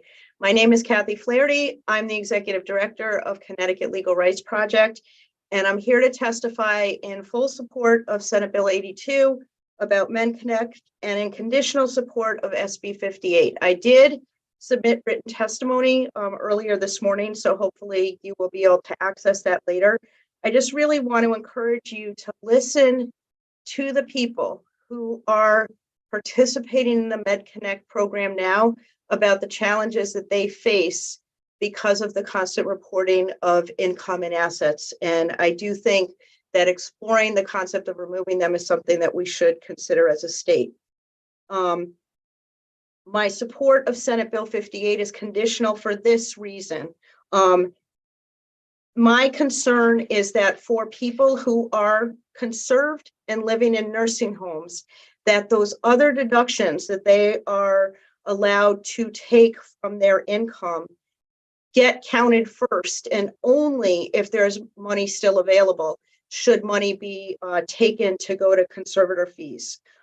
So thinking about for people who are currently in nursing homes and on Medicaid, they're required to pay all of their income to the nursing home, except for a personal needs allowance, a family allowance if they have a minor child, diversion of income to the community spouse if they're married, unpaid medical expenses, and then a community allowance to maintain a home if the resident is only expected to be in the nursing home for 6 months or fewer. We have too many people who end up institutionalized because their income and assets get completely depleted, and we should be supporting people being able to return to the community. And I'd rather not have money go to conservators. Let the system support that if it will take money away from meeting people's basic needs. Thanks. Great. Thank you so much, Ms. Flaherty, for your testimony. Any questions? That was very helpful. And if we do, we will follow up. Thank you so much for your time today. Thanks. Next, we'll hear from Jordan D'Angelo, followed by Diane Smith. Oh, nope, no Jordan. All right, going, and is Diane with us? All right, we'll go to Diane Smith.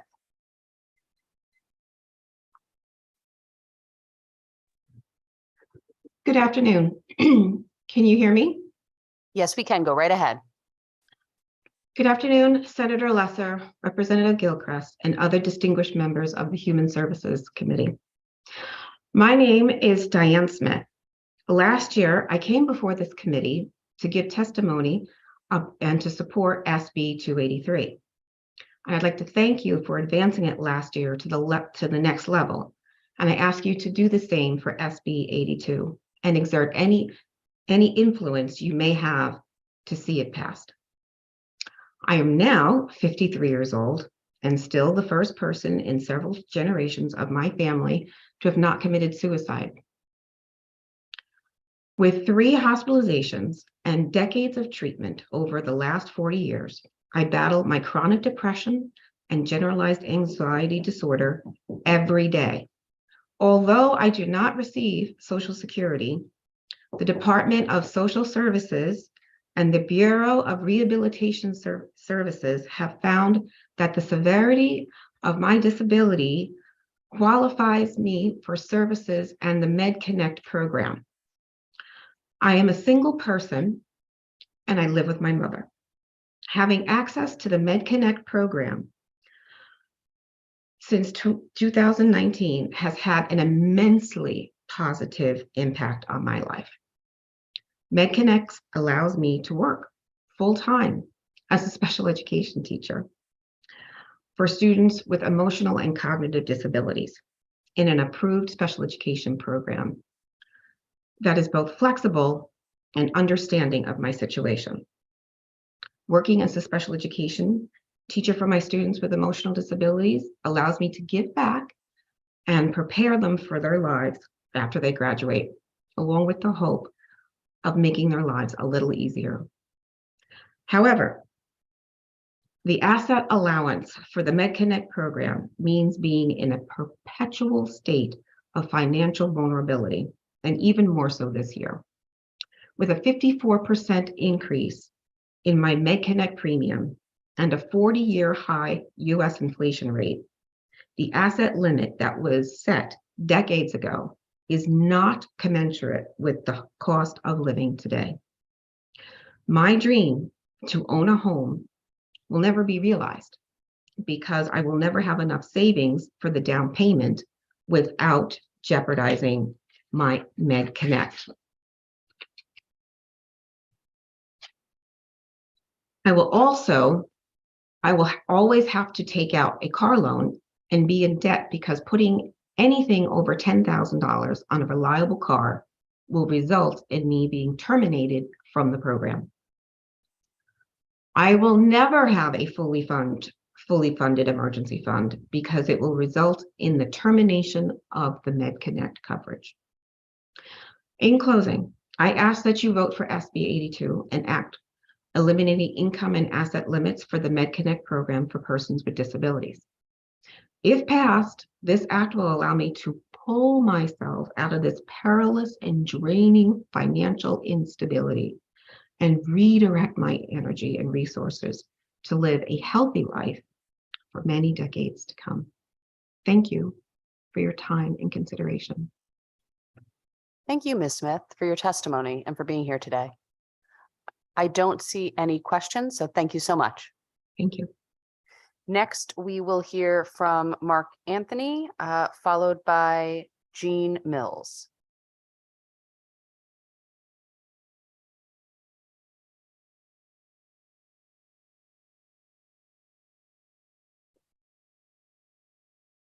Mr. Galucci, are you with us? Yes, I am. The host just turned my microphone on. Can you hear me? Yes, we can. Go right ahead. Okay. I'm Mark Anthony Galucci. I'm a chief advocate and CEO of Center for Disability Rights, which is located in West Haven in Clinton, Connecticut. And we are actually in favor of all the bills before the committee today. I've submitted written testimony specifically toward Bill 82, 947, 58, 946, and 5765.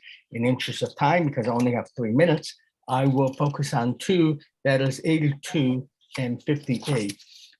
Center for Disability Rights is a center for independent living that's been involved in the state's rebalancing effort and nursing home transition since the beginning of time for 22 or 23 years.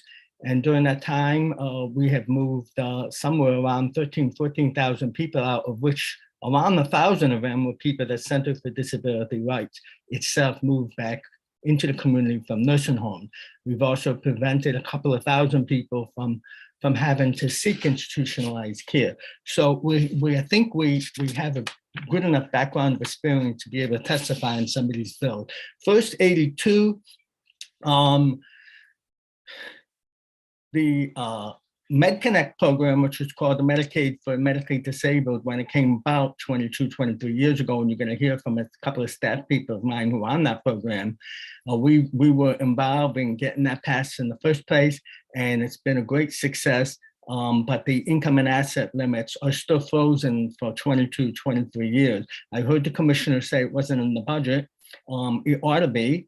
We do think that it would eliminate a lot of administrative burden on DSS, not to mention to recipients, to eliminate those income and asset levels. We don't think that there's going to be that much of an impact on DSS.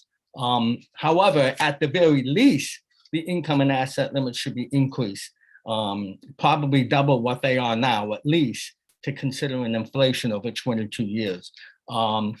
It's very important to understand that we are supporting making sure that people are kind of grandfathered and that they don't have to spend their assets and stuff should something happen further down the line and they become more disabled or ill and they can't work anymore.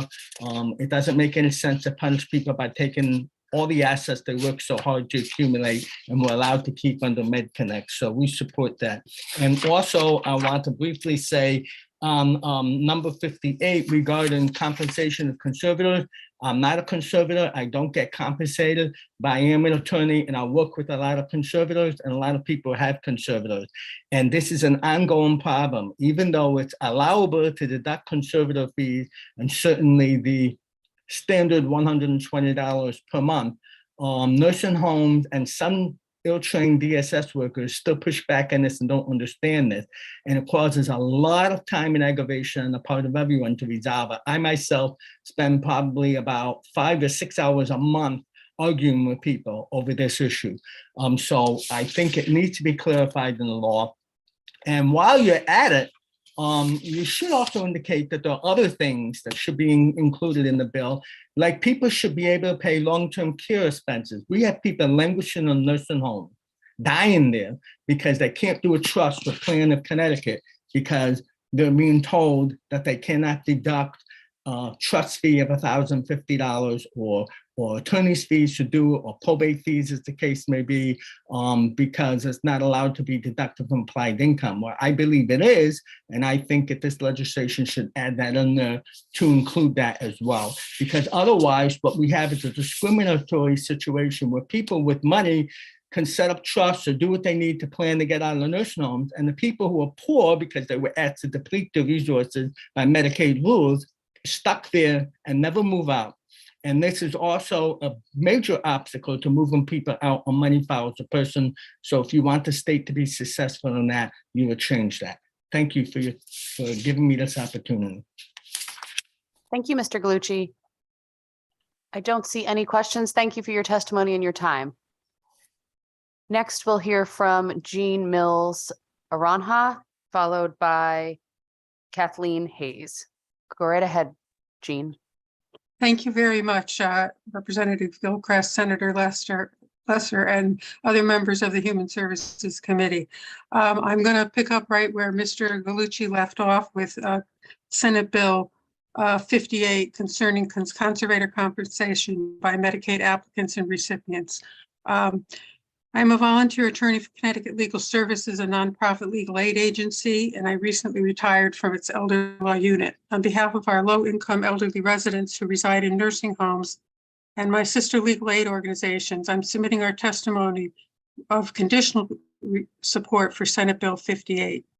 Section 1 of Senate Bill 58 would require the Department of Social Services to seek federal approval to allow deductions from the income of conserved nursing home residents to pay for their conservatorship fees, probate filing fees, premium for probate bonds, and other fiduciary expenses approved by the probate court. We don't object specifically to this concept, but it's important for people to realize that there are already currently permissible federal deductions essential to the well-being of individuals and their family members, which should be paid out first.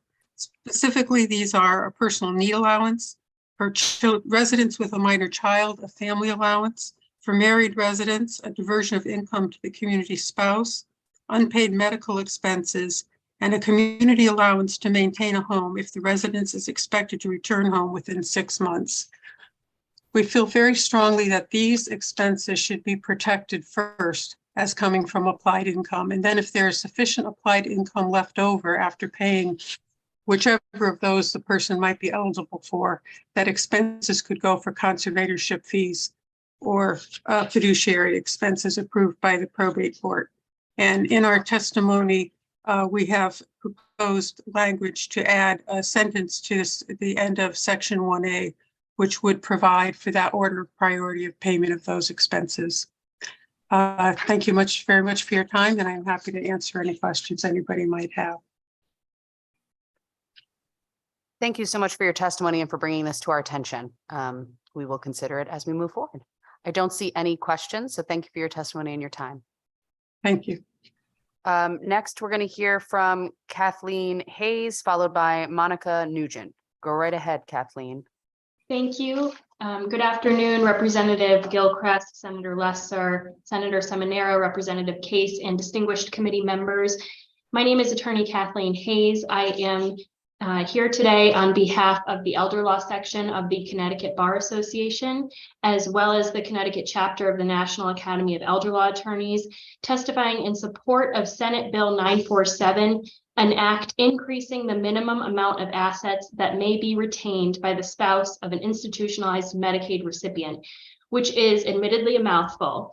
And ultimately what it boils down to is a bill that is remedying financial discrimination that is embedded in our Medicaid eligibility laws.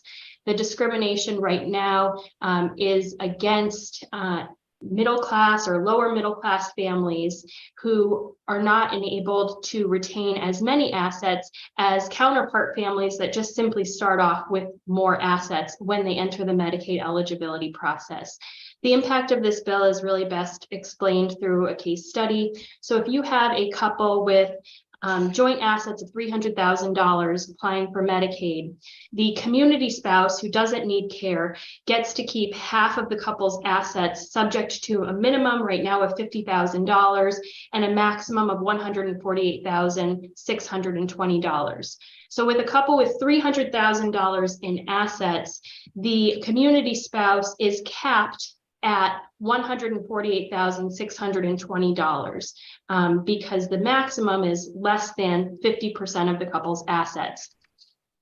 However, if you have a couple with less resources to begin with, let's say they have $150,000, that half of those resources is $75,000, which is less than what the community spouse can keep if the couple started off with $300,000. But the individual can't even keep the $75,000. Ultimately, the individual is subject to the minimum amount of $50,000 right now. I'm sorry, my numbers are a little off. If the couple had $100,000, the community spouse can keep $50,000 right now. And what we're seeking is a change to the law that would allow the community spouse to keep $60,000. Allowing the community spouse to keep more resources just puts them on equal footing with their counterparts who started off with more resources. It's our contention that this bill would actually save the state money, because when people can afford the cost of their bills, the cost of maintaining their household, that means that they're not relying upon the state for public benefits. The state has never issued any sort of study that has looked at the actual numbers, despite a study request last year by the Aging Committee to show what the financial impact would be to increasing these limits. And as elder law attorneys, it's our constant contention that regardless of how much an individual can keep, the Medicaid application could be granted on the exact same day, because there's no requirement that when a family spend down, they have to spend money on care. So there's no cost savings accorded to the state by simply allowing a family to maintain the cost of their welfare and pay their bills. In particular, this bill would benefit women who are often the well spouse. They're often outliving their male counterparts, and therefore the disparate impact of the current laws is more effective or more impactful against women. Therefore, on behalf of the Elder Law section of the Connecticut Bar Association and the Connecticut chapter of NALA, we respectfully request your support of Senate Bill 947, and I'm happy to answer any questions. Thank you so much for your testimony this afternoon. Representative Case, did you have a question? Yeah. Thank you, Mr. Chair. And just a comment. I think maybe you heard what DSS was speaking of before. And I think we're waiting for some answers on them. As far as we moved to the 50,000 last year, and we're trying to get the mark to see what that $50,000 did. You know, and we're looking at moving up, but we want to know what earmarks and what they hit by moving to the 50,000. Do you have any input on that? Do you have any help that we can have as to what you saw by increasing it last year? Well, essentially what I see is when you have couples that start off with less, the minimum amount last year was about $27,000. So we essentially doubled the amount that a family was able to keep, which is extremely impactful. So I can only speak to the individual basis of allowing when families have low assets to start off with, usually $100,000 or less, those families feel the real impact and benefit. I will say that I touched upon it a little bit in my testimony, but the Department of Social Services was given the opportunity through the Aging and Appropriations Committee to issue a study specifically looking at the impact of increasing or allowing all couples to keep the maximum amount of resources, the 148,620. And ultimately, the study came back and only quantified the amount that families would be allowed to keep if the law changed, and then took the additional step, which I believe is a logical fallacy, to say that the amount that the spouses could keep equals the amount of extra spending that the state would incur. So it looks on its face when you read this study that the state's going to have a bill of $3 million plus extra dollars, when in fact, when a family applies for Medicaid, whether you're allowed to keep the maximum or whether you're allowed to keep $50,000 or $60,000, the only way the state is having a greater financial burden is if, in my opinion, they can prove that they had to pick up the bill sooner. And there's no reason that the bill would be picked up sooner if a family has to spend down versus save, because strategically they're going to make sure they get care as soon as possible. No, I agree, and I thank you for your input, and I look forward to working this through with DSS, and please keep reaching out to us. I'm sure there'll be other things that you'll want to be testifying on, but thank you for coming forward. Thank you, Mr. Chair. Thank you, I appreciate it. Thank you, Representative Case. Any other questions from members of the committee? If not, thank you so much, Counselor, for your testimony. We really appreciate it and look forward to continuing to work with the Bar Association, the elder section of the bar. Thank you, I appreciate it. Next, we'll be hearing from Monica Nugent.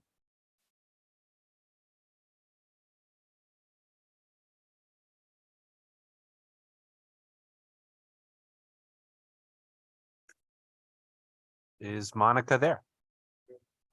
Oh, hi. I'm sorry. So used to people testifying on Zoom that I forget about real life.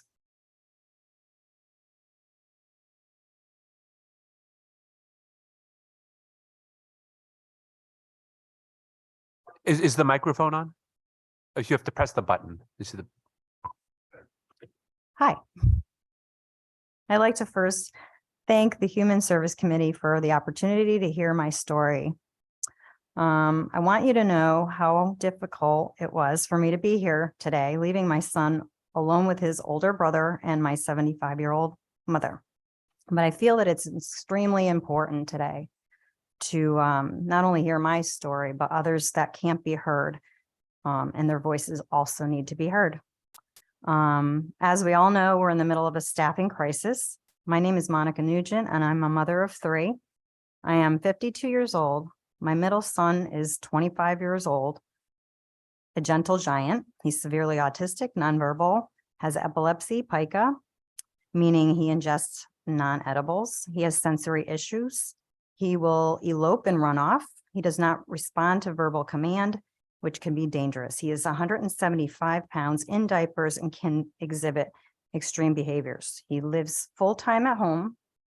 I am his full-time caregiver now after leaving my job at Danbury Hospital for 17 years. My husband of 31 years of marriage is the only income that we have. We have had lost our home. We've suffered quite a bit. My son, just the damages that he has caused from these behaviors are tremendously expensive. We had dealt with physical abuse in school systems. No therapy for that, no kind of help for him, no justice. Once he aged out of high school, there was no programs or anywhere for him to go. So that's why he resides at home with us. During COVID, they offered the Appendix K, which temporarily gave us like 30 hours a week from what I understand, from what I remember. And it was approximately $15 an hour, which actually helped tremendously. I ask here today for your support for the families of severe disabilities. The extreme difficult job that we do 24 hours a day with no breaks is detrimental. No one should be asked or forced to do something such as giving up our guardianship in order to simply afford to be able to live, to take care of our severely disabled adults that live at home, to keep them safe. So I ask you for your support today on passing this bill to be compensated for the job that no one else can or will do. I thank you for hearing not only my story, but others that are living in silence. I'm also told that the DDS budget, if you don't use it, you lose it. They review it every 3 years. And if we're unable to find adequate staff or any staff because of the staffing shortage, then why should that affect us? They have a budget, whether it's to pay a stranger or to pay a legal guardian. We're here doing a job that's 24 hours a day. We would have to staff at least 3 large men to be able to do so. And we're actually going to be saving the budget by having a legal guardian do that job. So I ask you to support us and propose the proposed bill of 5765. I sincerely thank you for hearing my testimony, and I'm happy to answer any questions that you guys have. I thank you so much for being here and for the strength that you have shown and really going through a very difficult it's hearing about lack of options after your child left high school is really meaningful. Were you able to hear earlier about the testimony about how the federal CMS is moving to allow states to have programs like this earlier? I don't know if you were here for that. I heard that they were looking to do so, but I also have been trying for years to speak to the commissioner and knock on every door because I was forced, not by choice. I loved my career in the medical career, and having to lose your home and the detrimental things that it takes as a family, what you lose is nothing I wouldn't wish on any family. I'm not saying everybody lives this life, but there are many who, the stories that I hear of women having to wear helmets, they have no help, they have no family. Why would they give up their rights as guardianship when that would be detrimental to them and to their child? And what about the majority of parents are single parents? So living on one income or no income, how do we afford to live just to keep them safe? And that's not a lot to ask, I don't think. And it should never be asked to any parent, because who would do that to their own child when you keep your child safe and there's nobody better than the parent to make those decisions to their best, interest, keeping that at stake. So the reason I ask is because it sounded to me from hearing the department that they know that we have to move in this direction. And that seems to be the direction the country is moving in. And so what I'm wondering, and I suspect other people on the committee are wondering is, okay, if that's where we're going as a country, and that's where the department is going, and we want to support parents like yourself, how do we get us there? And does that look like a pilot program, or what could that look like? And so I'm not asking you to have figured out the Connecticut budget situation, but I was just wondering if by any chance you had suggestions for us about what's the lowest hanging fruit. Yeah.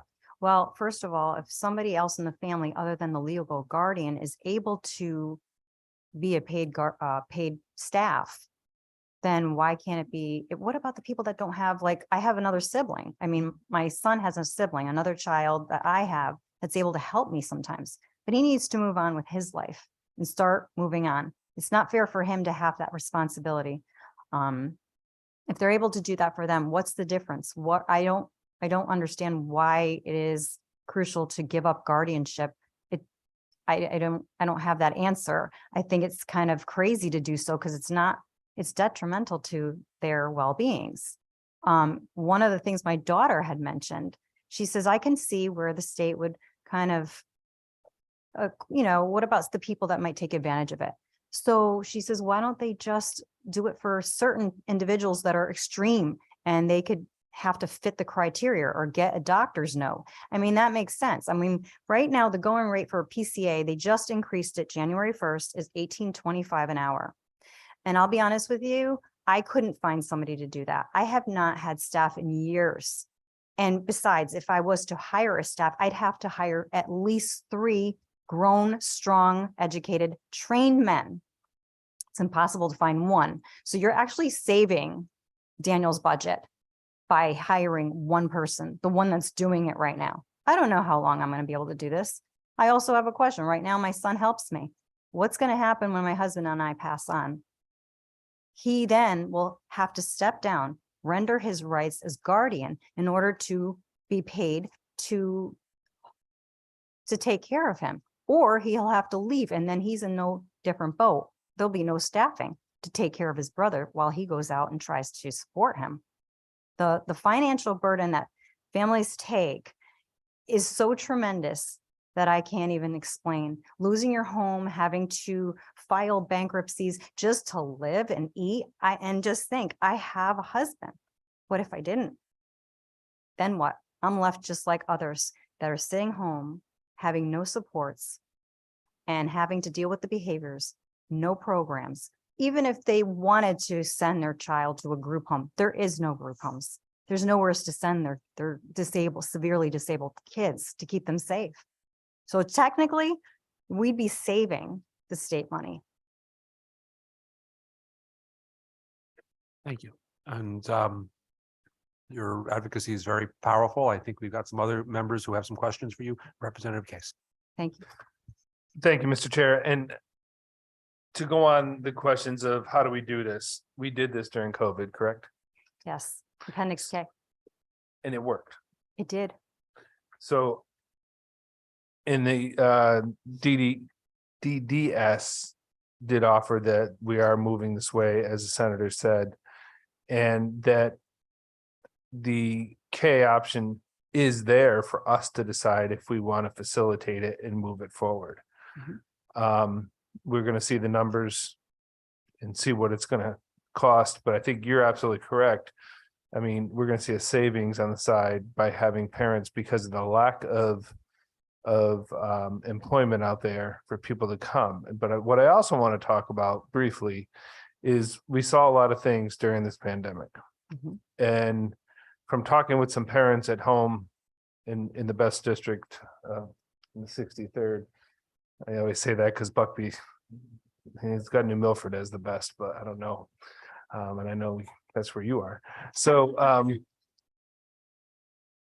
they are very concerned, as you are, because their special needs children have very difficult disabilities.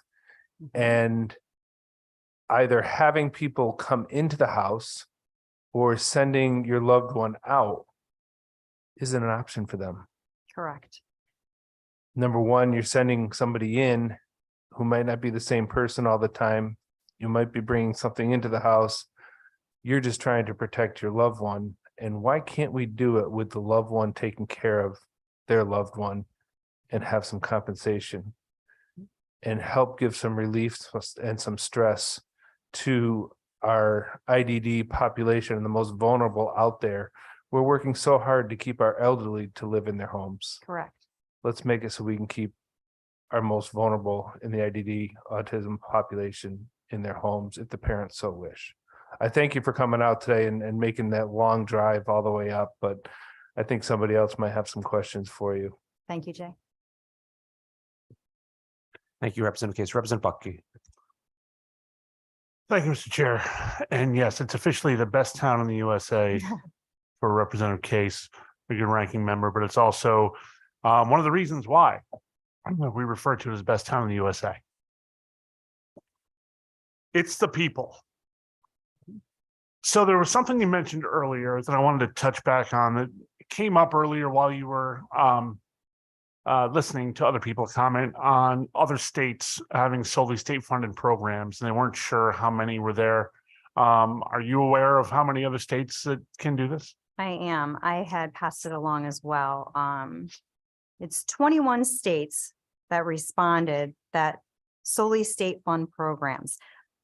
there's 12 states, Colorado, Kentucky, Maine, Minnesota, New Hampshire, New Jersey, North Dakota, Oregon, Texas, Utah, Vermont, and Wisconsin, that these state-funded programs pay any relatives, including spouses, parents of minor children, and other legal responsible relatives. So our state is one of 7, but there's restrictions such as giving up guardianship, which should never be asked of any parent or legal guardian to do. Yeah, and I think when you talk about care itself, and you mentioned this was a $15 an hour piece that we're talking about, Yes. which is where we're going now as a state for, all jobs as a minimum wage piece. The amount of dollars saved, I think, to the state in doing so is not only fiscally responsible to what we're looking at, but it's also so much. Who could possibly even consider providing better care for Daniel than you? Mhm. Just doesn't exist. And you and Dave put a lot of work in, and I stand behind you on the fight. I thank you so much, Bill. And I know 100%. I know you've seen our family and our struggles, and we stand proud and we continue to fight, because if you meet him, he's a gentle giant. And when he has his behaviors, he has his reasons, and we just do it with the best loving care that we can. It's scary. We also, my son and I do most of the caregiving, and we both suffer from PTSD because these behaviors can be very dangerous when he runs out and he knows no better and he's naked, and that's not appropriate. Just being able to take him to his store, you have to live it, see it, understand it. He's awake all night long. We lose sleep. It affects our health. And unfortunately, my husband does have insurance, but it doesn't pay the bills. I can't even sometimes afford copays. I've neglected knee surgery. I mean, these are things that they're so small, and we're not even asking for what the PCAs are making right now at $18.25. Anything helps, even if it's just to be able to afford our copays. The people that are doing the PCA work, by the way, they are not offered health insurance. So how do you get somebody to come into your home and do those things? And we are compromised at home. So asking anybody to come in is very difficult. I did get COVID, even though I walk around with a mask. This is the first time I feel like a rebel not wearing a mask. People sleep and rest when they get sick. I was unable to do that. My son was staying up until 5 a.m. By the time he woke up, I had work to do. I had to take care of everybody. So it took me a lot longer to recoup. Luckily, I didn't end up in the hospital. I was very lucky. But how many people don't have anybody? And I'm not saying it's going to solve everything. Money doesn't solve everything. But what we've given up is so much, and we're asked so little. We just want to be able to live and be able to provide a safe environment and be able to afford to pay our bills and not lose our homes. And I'm just asking just to see it for that. And then I invite anyone to come see how we live. And then I think we wouldn't be sitting here even asking this question to give up the rights, because nobody in their right mind would take on that responsibility. This is why I was hopeful you were able to come up here. And I thank you for that opportunity. I think that I think it's powerful. It remains to be powerful. I think this is the number one thing as a government that we need to be doing. I mean, when push comes to shove, this is what we're supposed to be here for. Not just a committee, not just a few people having a conversation, but this is what all of us are here for. I think it's pretty strong, pretty powerful stuff. And I'm not just here for me and my family.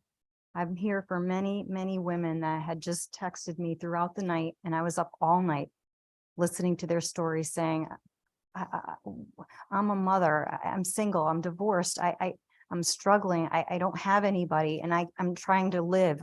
I've heard people sitting there saying that they've lived on ramen noodles. I mean, these are stories that should never happen. And look, I am not in poverty. I still have a mom that's an elderly woman that lives above a barn, and she's going to kill me for hearing that. And she helps me. She spends every penny that she makes to be able to afford to feed my son, because I can't do it. I am not a dummy. I went back to school. I went back for medical. Any doctor that I worked for, a hospital, they all would love to have me back. And I'm proud to say that I worked there. I gave up that because I needed to do the right thing for my son. And I also need help because my husband can't do this alone. We've lost too much. So I'm pretty much not just here for myself. I'm asking for all those suffering mothers or single parents that should not give up their right as guardians and need to be heard. And I promised them that I would do the best I can. I don't know what I'm doing, but I'm here and I'm representing them as well. You know, if there's ever been a question of representation for New Milford, I think she deserves to be sitting up here on this committee more than I do. So thank you. Thank you, Bill. Thank you, Mr. Chair. Thank you, Representative, and I'm not sure if we can hold you to that, but I may remind you of that promise at some point. Senator Seminar. Thank you, Mr. Chair. I really don't have any questions. I just really wanted to comment, being a mother of a child with special needs. You've done a wonderful job. Thank you. Representing the cause that you've come to represent. And I agree with you. No one should be asked to relinquish their rights to their children, to survive and to take care of them. So I applaud you for being here. I thank you for your testimony. And we will do everything we can to help you and your family, because you deserve the right to stay home with your child and take care of them, if that's your choice. And I'm sure that the job that you left is missing you, but know that the job you're doing is far more important. Absolutely. Thank you. Thank you very much. Thank you, Senator. Representative Cook. I just wanted to say thank you. No, I've sat on this committee now this is my 15th year. And a lot of testimony comes in front of us for a lot of different topics. We've heard different needs and cries for help, but I don't know if anybody's done it as eloquently as you had in this topic specifically, or in many topics, quite frankly. When, we're all parents up here, I believe. Well, maybe not Representative Buckby, but he's the father of the greatest town in Connecticut. Yes. That's right. But I think that as you're talking to us, some of us might be blessed to have children that don't have the same needs, but I would say that you're blessed in a totally different way. Yes. And no one can ever give to a child more than a parent's love. And so for your time and your dedication to today, for helping us know what we probably already knew, but sometimes need to hear it again. And for the folks that watch, because it's contrary to what folks might believe, the people do actually watch. People need to understand the situations that we're in. And if we can do it once, there should be no reason why we can't do it again. So I think that you have commitments from the crew here. Now it's just getting things from here to the next step. But thank you so much. But don't let your advocacy stop here. Please continue. And, there's definitely something to be said about the person that's on the ground doing the job for us to be able to hear from them. So thank you and good luck to you. Thank you so much. Yes, Representative Case for the second time. Yeah, just on a cleanup and what you gave me here with the states, can we just make sure the clerk has that so we can put it into the record? You do have it, Yes. because that's important for all of us to know on her research that she did for us. So thank you. And once again, thank you for coming. Thank you Yes, all. it is important. So thank you for that. And I will just echo everyone else. We were just grateful for you being here and for sharing your story and for your advocacy. Thank you. Thank you all. I appreciate it. You're done. You're Thank good. You can stay if you want. Thank you so much. Yes, actually, yeah.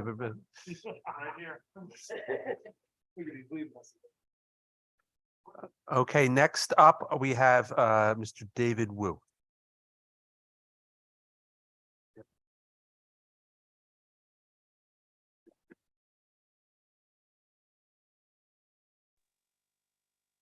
Thank you, Madam Chair Gilchrist, Co-Chair Senator Lesser, Ranking Member Senator Seminara, and Ranking Member Representative Case, and all distinguished members of the Human Services Committee. Oops. I do apologize. I haven't used Zoom in a really long time. Can you hear me? Yes, we can. We can't see you, but we can hear you. I have to figure out how to turn the video back on, so I do apologize. Can you see me now? We can see you now. Okay. So I haven't done a Zoom meeting in over a year, so I apologize. So I am a pharmacist. Everyone, we are very envious of you, sir. Go ahead.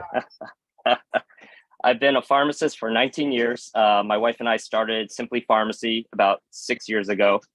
Initially, we started to just compete direct with CVS and all the other pharmacies out there and just try to do things better than them. But as time went on, we realized that there was a need for something specific to our population. And we kept getting phone calls from adult children of their parents who needed help with managing their medication. So for the last 4 years, we've been doing that actively. That's probably our specialty, is packaging medication and delivering it to homebound parents, homebound patients throughout Southeastern Connecticut. I am here to support SB 411, which is reimbursement for pharmacists for the MedPAC services that we offer. Currently, as you heard from the commissioner, the current reimbursement rate for pharmacies is $5.75. $10.75 per prescription. That could be one pill for $10.75, or it could be 90-day supply for $10.75. It is whatever the doctor orders. Now, with that said, that $10.75 that Senator Summers had mentioned earlier is divided over 3 months, because currently the way the law is written, we are required to dispense what is written by the doctor. We are not allowed to reduce the quantity, as that would charge the state an additional dispensing fee of $10.75. So I'm here to ask that you consider SB 411 to allow pharmacists to get reimbursed on a dispensing purpose for the amount of medication dispensed. For example, if a doctor orders a 90-day supply of a maintenance medication, but the patient already has their blister pack, and we need to send out 14 days of that medication to line up with the next blister pack to allow us to reduce the quantity from 90 days down to 14 to collect that $10.75 for the dispensing and delivery of that one medication that needs to be added to the pack. If you take into consideration the way the state Medicaid reimburses pharmacies, it is based off a cost of NADAC, which is a national acquisition cost of medications that's averages throughout the nation. And then they add on the $10.75 for the pharmacy to do everything it has to get that medication to the patient. If you take a perfect example of a medication like atorvastatin, which is Lipitor 20 milligrams, if you look at the cost of that medication, in my best scenario, I can purchase this medication for 3.2 cents a pill. The NADAC pricing that the state of Medicaid follows will reimburse me 3.7 cents for that pill, gaining me a half a cent for that medication for one pill. So over 30 days, you're looking at not much money as far as costs saved or costs made for the drug itself. So when we talk about Medicaid patients, we are literally talking about the dispensing fee being the only reimbursement that the state will provide a pharmacy.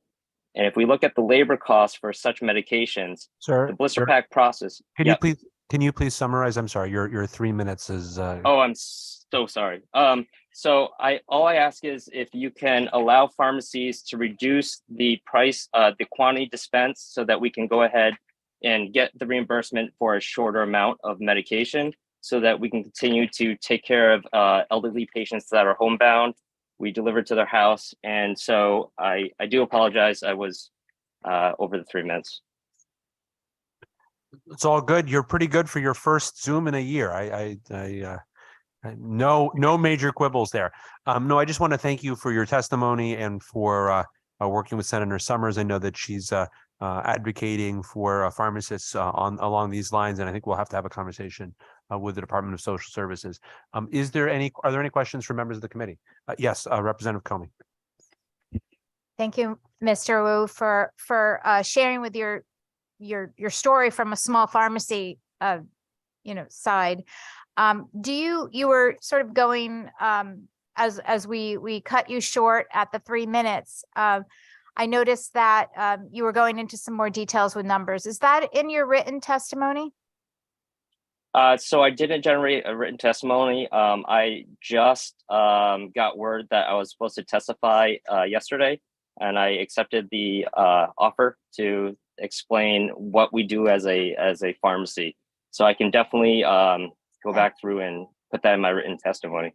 That's fantastic. You can submit a second piece or just upload what you have in front of you, what you're reading off of. That would be really helpful, I think, for us to know. Thank you so much. Thank you. If there are no more questions from members of the committee, and I'm trying to check online and off, we will thank you for your testimony. Thank you. Okay, next up, we have Christy Covell. In person.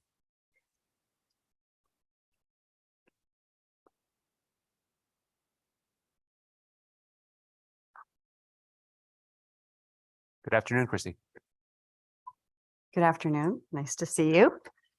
Good afternoon, Senator Lesser, Representative Gilchrist, and distinguished members of the Human Services Committee. My name is Christy Koval, and I am the Director of Public Policy for the Alzheimer's Association Connecticut chapter. The Alzheimer's Association, we lead the way to end Alzheimer's and all other dementia by accelerating global research, driving risk reduction and early detection, and maximizing quality care and support. And today I am here to provide comment and support for raised bill 947, which increases the minimum amount of resources that a community spouse of an institutional Medicaid recipient can retain. And you have my written testimony, and I just want to touch upon a couple of things. We are an aging state. I think all of us know that. There are 80,000 people right now who are living with Alzheimer's disease or another dementia. We do estimate that this number is going to rise just in a couple of years to 91,000. And we are looking at a lot of caregivers. Right now, 143,000 folks in our state are providing care. And this is going up. And I think what I want to showcase is the fact that people who are diagnosed with Alzheimer's or another dementia, they can live anywhere, from 4 to 8 years as average, but they can live up to 20 years. And by the time this disease takes its toll on a couple who is trying to stay in their house, and they're having the challenges, with activities of daily living and wandering concerns, bathing, dressing, communication challenges. Oftentimes, if one of those spouses has to be placed in a facility, the other spouse is very much so exhausted, burdened, and financially compromised. So what we'd like to do is provide support for this bill because it allows the person who is at home to keep more of those assets. And we know as people are trying to stay in their homes and age in place, that this is the preferred setting. And it just provides a little bit more of a safety net for those couples who have already gone through so much, taking care of their loved one with the disease. So we wanted to lend our support to this, and we thank you for your consideration. Again, you have my written testimony, and I'm happy to answer any questions that you may have today. That was perfectly within the 3 minutes. Thank you. Thank you very much. I didn't know if you had a chance to hear some of the concerns expressed earlier by DSS. If you wanted to respond to that, I know we just raised the limit last year and why we should go further this year. So I did hear some of those, and thank you. And I think, I'm looking at this holistically. I'm looking at this in terms of the number of people who are impacted by this disease and the actual cost of care, in terms of what people are spending and out-of-pocket costs. I think, any number of things can happen. So just because someone has a certain amount of assets, it's like they're one situation away from having something go completely off the rails. So, we want to be able to provide those family members, particularly the family caregivers, the support. Thank you very much. Are there any questions? Representative Cook has a question for you. Sure. Thank you. Thank you very much. Great to see you. Nice to see you too. We haven't seen everybody in so long. It's a reunion. I wanted to come back. I wanted to be in person today. So thank you. So happy to see you in person. You had mentioned the 143,000 caregivers across the state. Do you have a little bit more information on, obviously not on all of them, but are those in-home, in facilities? Is that a combination of caregivers, or is there a breakdown that you can share a little bit more than that? So that's a good question. I believe this encompasses both, but I can also get more information on that as well. But primarily people who have Alzheimer's disease or another dementia are cared for in the home. It's somewhere just around 70% of those folks who are living with this disease. We're welcoming the folks that use services in the home, and we welcome our relationships with our care providers. And we know that it's not always possible for people to stay at home, although it is preferred. Because I recognize that we do have some facilities that have, memory care units and other things. And so I wasn't sure if that number included them. So if you can give a little bit more, that would be extremely helpful. Yep, I'd be happy to. And if we did, and I know that this is not a question necessarily for you to give an answer to, but if we were able to increase the spousal income limits, that number could actually increase substantially in theory. If we were able to allow people to stay home and not put them in other facilities, if that number was at home folks, that could actually increase as well. So a little bit more clarity would be greatly appreciated. And thank you for everything that you do. Thank you. Thank you, Representative. Representative Mastro Francesca. Thank you, Mr. Hi. Chairman. Hi. Thank you so much for your testimony. I certainly am very sensitive to people with Alzheimer's. I had worked in assisted living for a few years and worked with residents that had dementia and Alzheimer's, and I truly understand the struggle that families go through. And I think that a lot of families, they stay home because it's just not affordable for them. It's very, very expensive to put them into an assisted living or in a facility. So if people can care for their family members at home, as much difficult as it certainly is a cost savings, not only for the family members, obviously, and for the state. So I just wanted to let you know, just really a comment that I certainly understand their struggles, and I hope the committee will do something to help these people. Thank you. Thank you. Thank you, Representative Johnson. Thank you, Mr. Chair, and thank you for your work and your testimony today. I just wanted to drill in a little bit more as to what Representative Cook was saying, and wondering about how the different levels of care that someone might be in need of while they're at home. So we're looking at some may require skilled nursing care, others may just require some type of custodial care or personal care attendant. Have you noticed a difference in terms of the types of care and the way the payment systems are structured that may create more difficulty in some circumstances than in others? So for example, with the personal care attendants, there may be, the process is privatized in terms of the reimbursement for the PCA, whereas with a Medicare situation where they have a skilled service, in that circumstance, the billing and so forth is processed through the Medicare program. And of course, there's probably a limitation with respect to Medicare because chronic conditions aren't favored with Medicare the way they have the capitated system now. So just to clarify, you're asking about just the challenges in terms of the payment structure versus end service? Yes. So it is. It's a great question. And so when we have folks call our helpline and they have somebody who might be newly diagnosed or they're trying to figure out the best service line to come in, it's very confusing, right? It's confusing for family members because they don't understand what is paid for. They don't understand how much it's going to cost. And even, we've seen this, in terms of what agency to select and what the agency is providing for services. And they may not fully understand what their loved one needs too for services. So they might think a companion service is needed, but there might be more skilled care. So there's a number of challenges in this area. And in terms of the connection with the treating physician, Is the treating physician burdened with trying to make those determinations? Is there good coordination between the Medicare certified services versus the private PCA type services? Is there good coordination is a question. Um, And, So- and, you know, whatever your information is, and if you have something else that you could give to the committee, that might be helpful too, but. Sure. No, it's a good question. And the challenge is getting that diagnosis. It's getting that diagnosis early. It's getting an accurate diagnosis. And there's a lot that needs to be improved in terms of the coordination of dementia care services, in terms of recommending what services should be in place and then being able to access those services. There's a number of challenges because it's not the same as getting diagnosed with, and I'll just use another disease like a cancer. The treatment is very prescribed in terms of what you're going to do. Oftentimes our families will get diagnosed and that's the end of it. It's sort of like they're left to sort of figure out what the treatment protocol is. And I'm not dismissing the medical community. It's difficult because we only have 2 disease modifying drugs and we're not able to access them right now because of a CMS ruling. So it's going to improve. But the problem is that when people are getting diagnosed, there's no treatment protocol, there's symptom management. And then families are figuring out how to manage the disease. That's great information. Would you have any recommendations about how to improve the system so that there's a better coordination and connection with the doctors and the providers? And I know because some of the providers have been broken up over the years that it's very difficult probably for the doctors to be able to follow that breakage of the system. So without taking up too much of the committee's time, I can get you information.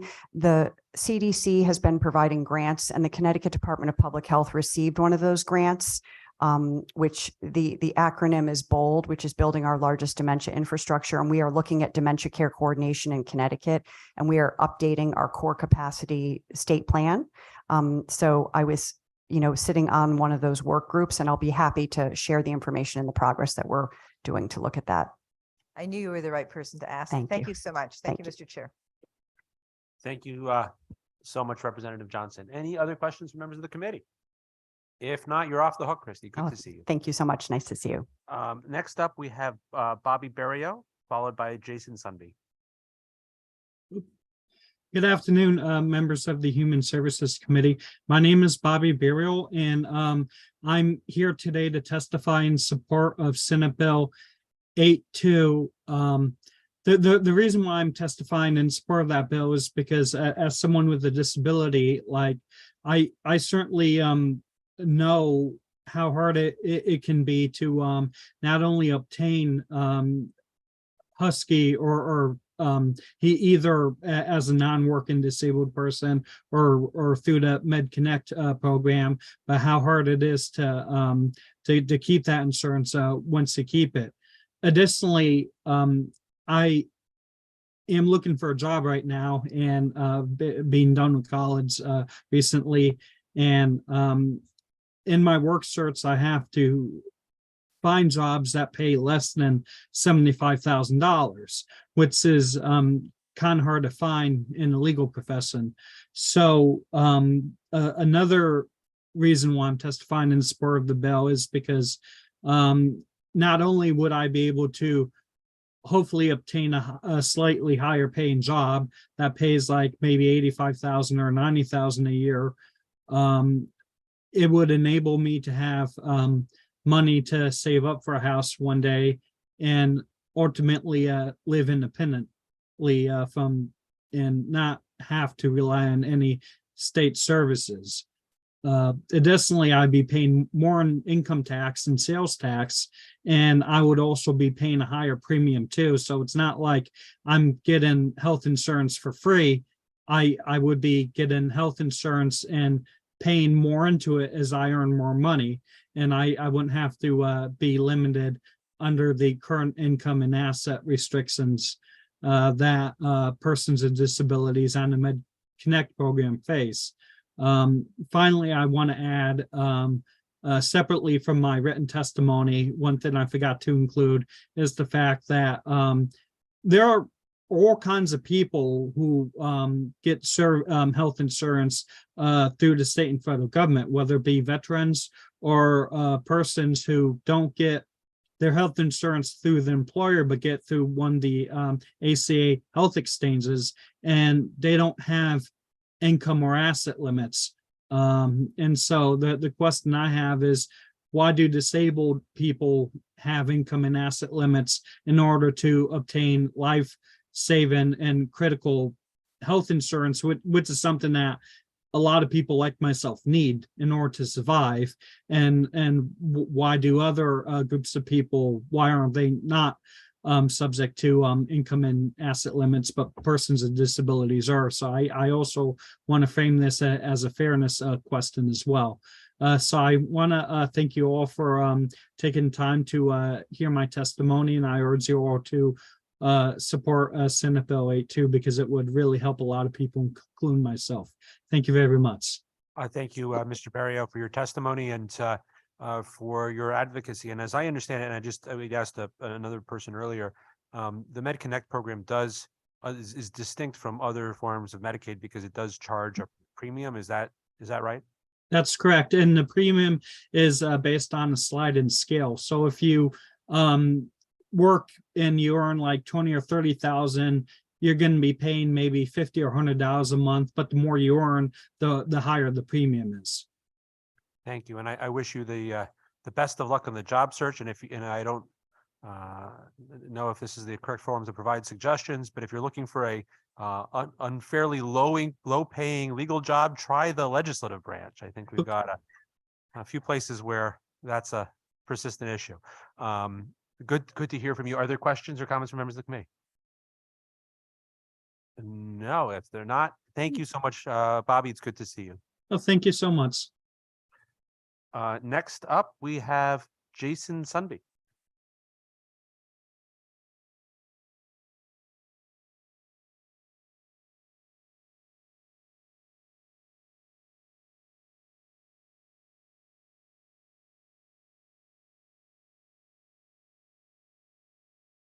Going once, going twice. Okay. Is Sandra? There we go. Oh, sorry, I was muted. I apologize. All good. Please proceed. All right. I'll make this quick. Thank you. Co-Chair Gilchrist, Co-Chair Lesser, Ranking Member Seminara and Case, and members of the Human Services Committee. Thank you for the opportunity to testify before you in support of raised SB 945, an act facilitating safe disposal of opioid prescriptions by Medicaid beneficiaries, which will help to ensure the dispensing of safe opioid prescription disposal systems, along with opioid prescriptions for Medicaid beneficiaries. My name is Jason Sunby, and I'm the president and CEO of Verde Environmental Technologies, the maker of Deterra, an at-home drug deactivation and disposal system. Deterra uses activated carbon to permanently render opioids, illicit drugs, all drugs, basically. It renders them inert and safe for the environment as well. So I want to applaud the committee for raising this bill, which provides a simple but critically important, impactful way to attack the current opioid crisis. This bill will provide Medicaid reimbursement to Medicaid enrolled pharmacists for any safe opioid disposal system simultaneously dispensed by such pharmacists to a Medicaid beneficiary with a prescription for opioids. So for many people, substance misuse starts small, perhaps taking a family member's leftover prescription painkiller from the home medicine cabinet. It seems safe, prescribed by a doctor, but all too often this opens the door to a much bigger problem. According to the National Institute on Drug Abuse, 80% of heroin and other illicit opioid users first began with misusing prescription opioids. One easy prevention step is to decrease the risk of medication misuse in our own homes by safely deactivating and disposing of leftover medications. Many of us have extra medication bottles in the house, and more than 60% of people hold on to opioids indefinitely, greatly increasing the risk that a child, friend, or relative could be harmed by the medication. Substance misuse, again, often starts by taking a family member's leftover painkiller from the medicine cabinet. Co-dispensing a disposal method at the time of prescription greatly reduces this potential. According to CDC, 2021 was the deadliest year on record for drug overdoses in US history in 2022 will surpass that. The numbers for 2021 were 108,000 people died of an overdose death. Inside intel from CDC really think if it's coded correctly, excuse me, it'll be over 142,000. That includes 1,500 people that died in Connecticut from opioid overdose. What we're really trying to do is get these unused and unwanted abusable drugs out of people's homes. And by co-dispensing an at-home drug deactivation technology at the time that the opioid is prescribed can greatly help with that. So we want to reduce that risk of probable misuse. So this legislation would be a really important policy to support and expand this effort to end drug and opioid misuse. And I really thank you for the opportunity to present this testimony to you, and I'd be happy to answer any questions you may have. Thank you very much for your testimony. And I have a really, I'm trying to figure out how to ask this because I'm not asking you to negotiate price of the Sure. product on Zoom, but can you give us some indication about how much these things cost? Yeah, so I'm never too far from one, but this one, this pouch will deactivate 45 pills, patches, liquids, things like that. This is in the $3 range. As with everything, volume drives cost reduction. All of our different sizes for at-home use are less than a latte at Starbucks. Thank you very much. It's a good pitch. Are there any? I didn't mean it to be a pitch necessarily for our product, but the idea of getting unused and unwanted drugs out of people's homes, that's my pitch. We'll see. We'll get a quote on a venti-sized model as well. Representative Chase, I think is a question. Thank you, Mr. Chair, and thank you for testifying because I think we talked about this a little bit earlier. So basically, these drugs we've done the drop-off boxes at the different police stations and so forth. Somebody asked the question on doing it at a pharmacy. When we do it with law enforcement, it's easier for them to take the prescription drugs and then incinerate them. But this is a product that we're looking at and we would like to have because it's for people who are homebound, who can't get out there, can't do the drop-off. And when the prescription is done, put it out. My question to you is when it is dissolved or whatever within the bag, what is done with the bag? Actually, the bag is thrown in the household trash. So the process is there's activated carbon inside that pouch. You add any pills, patches, liquids, that really works on any form factor. The carbon inside adsorbs the molecule of the drug onto the surface of that carbon. That bond can't be broken, can't be back extracted. And so we work on this opioid crisis, but we also work on trying to prevent environmental contamination from drugs being flushed or thrown unmitigated into the trash. We didn't want to do that by throwing yet another plastic bag in the trash heap. So the pouch material itself, the vast majority is made out of sugar cane. And so that will degrade over time in a landfill. But that's what you do. Fill it halfway full with water, zip it closed, shake it, and throw it in the trash. I thank you because it's quite concerning. In one of the small towns I have, the police department was telling me last year they did over 2,000 pounds out of one box, and we're one small community of under 10,000. So if you figure 2,000 pounds, and that's working together with our area towns and the state police or other come and pick it up and take it to the incinerator in the state or wherever they do that. It is a cost, but it also allows for those drugs. But like you said, not everybody can get to those drug boxes, and this is a way around that. So I thank you for coming forward. Absolutely. Thank you. Thank you, Representative Case. Senator Seminar. Thank you, Mr. Chair. I do have a question, a very basic question about how, an additional question of how it works. So once you open the bag, you said that you can fit anywhere I think you said from 30 to 45 pills into the bag for disposal. Is that correct? Yeah, it depends on the size of the pouch, but the medium-sized pouch will deactivate 45 pills, 5 patches, a certain amount of liquids, injectables. Our large pouch will deactivate 90 pills. Really, it's a ratio of drug to carbon. So once you open the bag, and if you're not able or you don't have the prescribed amount to disintegrate, for lack of better words, is it something that you can open, put 15 pills in it, close it, and then leave it on a shelf and reopen it again and add more? I'm just trying to understand what if once you open it, that's it. Whatever you put in there, you close it up and throw it in the trash. Yeah, so the way it works, you open it up, add pills, patches, we've talked about that. Fill it halfway full with warm tap water to open up this pot of carbon, water soluble pot of carbon that actually will dissolve pills and capsules as well. It's intended in these smaller forms for single use, but you can, yes, you could add the pills or capsules, whatever, leave them on a shelf away from people. You know, again, we're trying to get these unused drugs away from people that might potentially take them. And that's why we really say, you know, at a $3, $2 plus price point, that's kind of a single use. But yes, you could do that. Okay, thank you so much. Absolutely.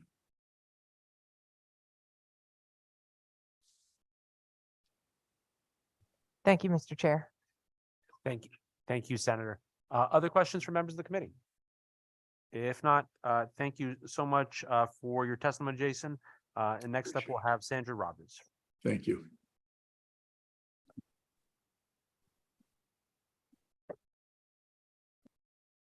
Good afternoon. Good afternoon. My name is Sandra Roberts, and I'm with the Center for Disability Rights. And I just want to speak on behalf of the center and saying we support all the bills that are before the committee today. But I would like to testify personally on Senate Bill number 82, an act eliminating income and asset limits for the MedConnect health insurance program for working persons with disabilities. I am currently a client on the MedConnect program. It has allowed me to have a fulfilling life. Without this program, I'm certain I would be forced to live a life in an institution to receive the care that I need. Being on the MedConnect program, I have been able to work for a number of years as an advocate for the Center for Disability Rights. It has been personally fulfilling for me to advocate and assist other people with disabilities. While the MedConnect program has opened doors for people with disabilities, it has been limiting as far as the $75,000 income cap and asset limit. This can be limiting as far as employment opportunities for a person with a disability, especially accepting promotions or a higher paying job for fear of losing the needed care that they may need. In addition, if they are saving to purchase a wheelchair accessible van or a house, they are limited by the $10,000 cap. People with disabilities have dreams and financial goals like anyone else and want the ability to save for emergencies. As we know, home or vehicle repairs can be costly, and I know my work with other people with disabilities run across these issues too. Therefore, myself and the Center for Disability Rights encourage the Human Service Committee to remove the income and asset limits for the MedConnect program. Thank you for your time. Thank you, Sandra. And it's not often we get people saying we're testifying in support of all the bills before us, but or you support all of them. But thank you. I just had a question. So there's obviously one issue, which is I certainly, for you and for Mr. Berria, who we heard from earlier, want to make sure that attorneys can practice their profession and don't have to take artificially low-paying jobs to afford to stay within the Medicaid eligibility range. I think that that's an important part of the bill, but that, to be honest, that's not the bigger issue that I think motivated its introduction. I think it was more a second piece, which is the administrative complexity of state programs. And I just was curious if you could comment on that, on the application process, about how easy it is to access it, because my guess is that there are a lot of people with disabilities who don't even know about it and don't know how to access it, and that complexity may be denying people the care that they need. And not trying to say we shouldn't pay lawyers more or pay you what you deserve to pay, but I think that that's sort of a secondary issue, at least in my eyes, compared to some of the bigger problems that we have for people with disabilities in the workforce. Well, that is true. I think a lot of people that I work with, as far as consumers, a lot of times they are not even aware of this program, and they apply, and then find out they're over income for regular Medicaid, and they don't realize that this program exists. And even sometimes the staff personnel that work at Department of Social Services are not even aware this program exists to be able to guide them towards applying for it. So I think it's crucial too that the administration at DSS is aware of all these programs and make consumers aware of these programs. And also too, that the application process can be difficult, especially if they haven't applied for Social Security and been declared disabled. So then they have to go through the rigorous progress of the initial application of qualifying as a disabled person too. Is there any way, do you see a way for us to reduce the paperwork to perhaps include that initial application, so we don't have to have two applications, right? If we already have someone's income limits. I'm not sure. I mean, it would be great if they could streamline some of the paperwork. That would be very helpful, because it can be overwhelming. With my job, I've gotten kind of accustomed to the paperwork, but for somebody who's new to the process, the paperwork can be quite overwhelming, I think, for a lot of people. And you mentioned motorized wheelchairs. Are there any assets that are currently exempt, or is that from plastic cap? And is that you were saying, as I understood you, and I hope I understood you correctly, that a motorized wheelchair would count towards the assets? I don't believe as far as liquid assets, no, but as far as being able to save money towards, repairs that might need to be done, sometimes electric chairs, which is actually, I think, in a bill and before another committee today, but sometimes, like, if you have to have your wheelchair van repaired, I ended up giving up my van because the repair costs were becoming too much that I couldn't even afford to pay for the repairs. So I think a lot of these issues, to be able to save money in these circumstances, or if down the road I want to purchase a house or a condo, the only thing I know that's exempt from the $10,000 limit is retirement accounts. But as far as like regular savings accounts, those are counted towards the asset limit. Great, thank you so much. This is very helpful, and I'll be looking into more testimony, and also hoping to have you as part of the conversation going forward on this program. Thank you. Okay, thank you. Other questions from members of the committee? If not, you're off the hook. Okay, thank you. Next up, Tracy Wodach, followed by Jordan Fairchild. Good afternoon, Senator Lesser, Representative Gilchrist, and distinguished members of the Human Services Committee. My name is Tracy Wodach. I'm the president and CEO at the Connecticut Association for Healthcare at Home, the united voice for the DPH licensed home healthcare agencies. I'd like to address the proposal in SB 946 to change the Medicaid state plan to include up to 2 social work visits per participant in the Connecticut Home Care Program for Elders, or CHCPE.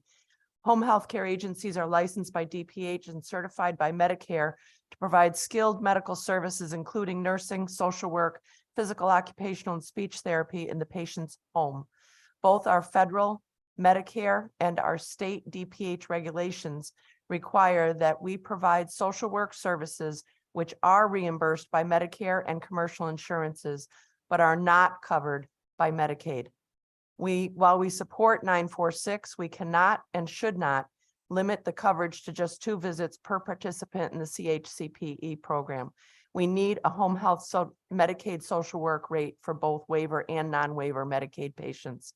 Social workers in home health are highly trained and masters prepared to provide support and resources to patients and their families. With more people wanting to stay in their homes, home health social workers serve a key role as they are able to assess needs and match them with the community resources, address mental health challenges, and support the psychosocial emotional needs of those with serious illnesses. Now more than ever, with the unwinding of the public health emergency, social workers are necessary to ensure their patients' Medicaid eligibility continues without interruption. An example, the largest Medicaid behavioral health home health provider in Connecticut employs 2 full-time social workers focused solely on supporting the eligibility and redetermination process for their 3,800 plus patients, Medicaid patients, at an average of 50 to 100 patients per month per social worker. None of that is reimbursed. Their time is often wasted. We talked about it earlier during other testimony, waiting on the phone with DSS advocating for these vulnerable patients. There's no other role that can skillfully address a client's social determinants than a social worker who assesses the client in their own home. Finding a way to support payment for such services is essential to helping the state's rebalancing goals of maintaining people in the community while also optimizing cost savings across the care continuum through reduced hospitalizations, ED visits, and other costly institutional settings.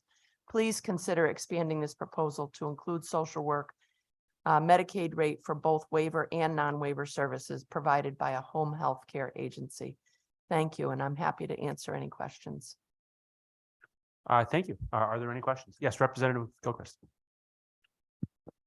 Tracy, I don't see your testimony. Have you submitted It was submitted, yeah, I think Okay. it got submitted a little late. Okay, no, great. I'll just be following up. Yeah. Thank you. Yeah.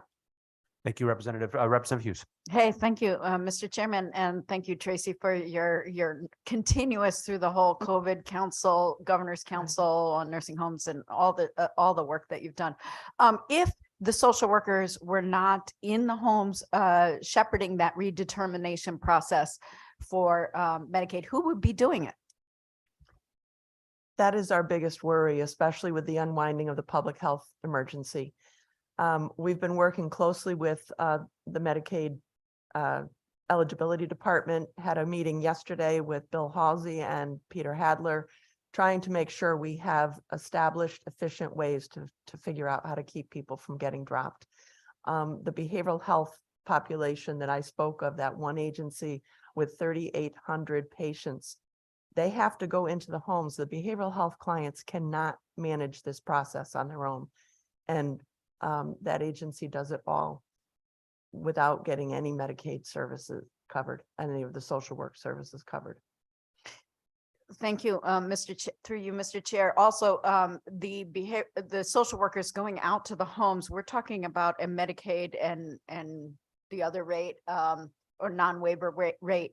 It's really not even covering the individual's cost of their own transportation, driving to the home. It's just covering, if it covers it all, it's just covering that visit time, not the cost of really deploying all these people into individual homes. I guess the best way I can answer that is that it doesn't even cost the time in the home, because all of the other time, not just the mileage and the wear and tear on the car, but all the time that they spend in the office trying to gather all the paperwork, trying to prove assets, no assets, on the phone with DSS for hours, and they wait for usually 2 hours, 3 hours, and they can only discuss 1 or 2 patients at a time. And then they have to call back in again and wait. Yeah, that's been our testimony that we've heard in front of MAPOC committee too, is that they can only discuss 1 at a time, which is a really inefficient way of just getting services, administering services. We've asked for a separate, I don't mean to interrupt, but we've asked for a separate line specific for our population so that we can help them as efficiently as possible. Great. And finally, in terms of equity, in terms of the mental health, behavioral health parity that we have been trying to address in the last few legislative sessions with both with services, but also with insurance. How do social workers play a part in home-based social workers play a part in delivering that equity? I guess I would answer that in the best way by stating that social workers and the nurses that go into the home establish a trust with behavioral health clients, and they won't let just anybody into their homes. Knowing who is coming, knowing that they can trust them and that they're there to help them, that is the best way. They can't sit on a phone line. They can't go on the internet. They need to be able to trust a person face to face. Thank you so much. Thank you, Mr. Chair. Thank you, Representative Cook.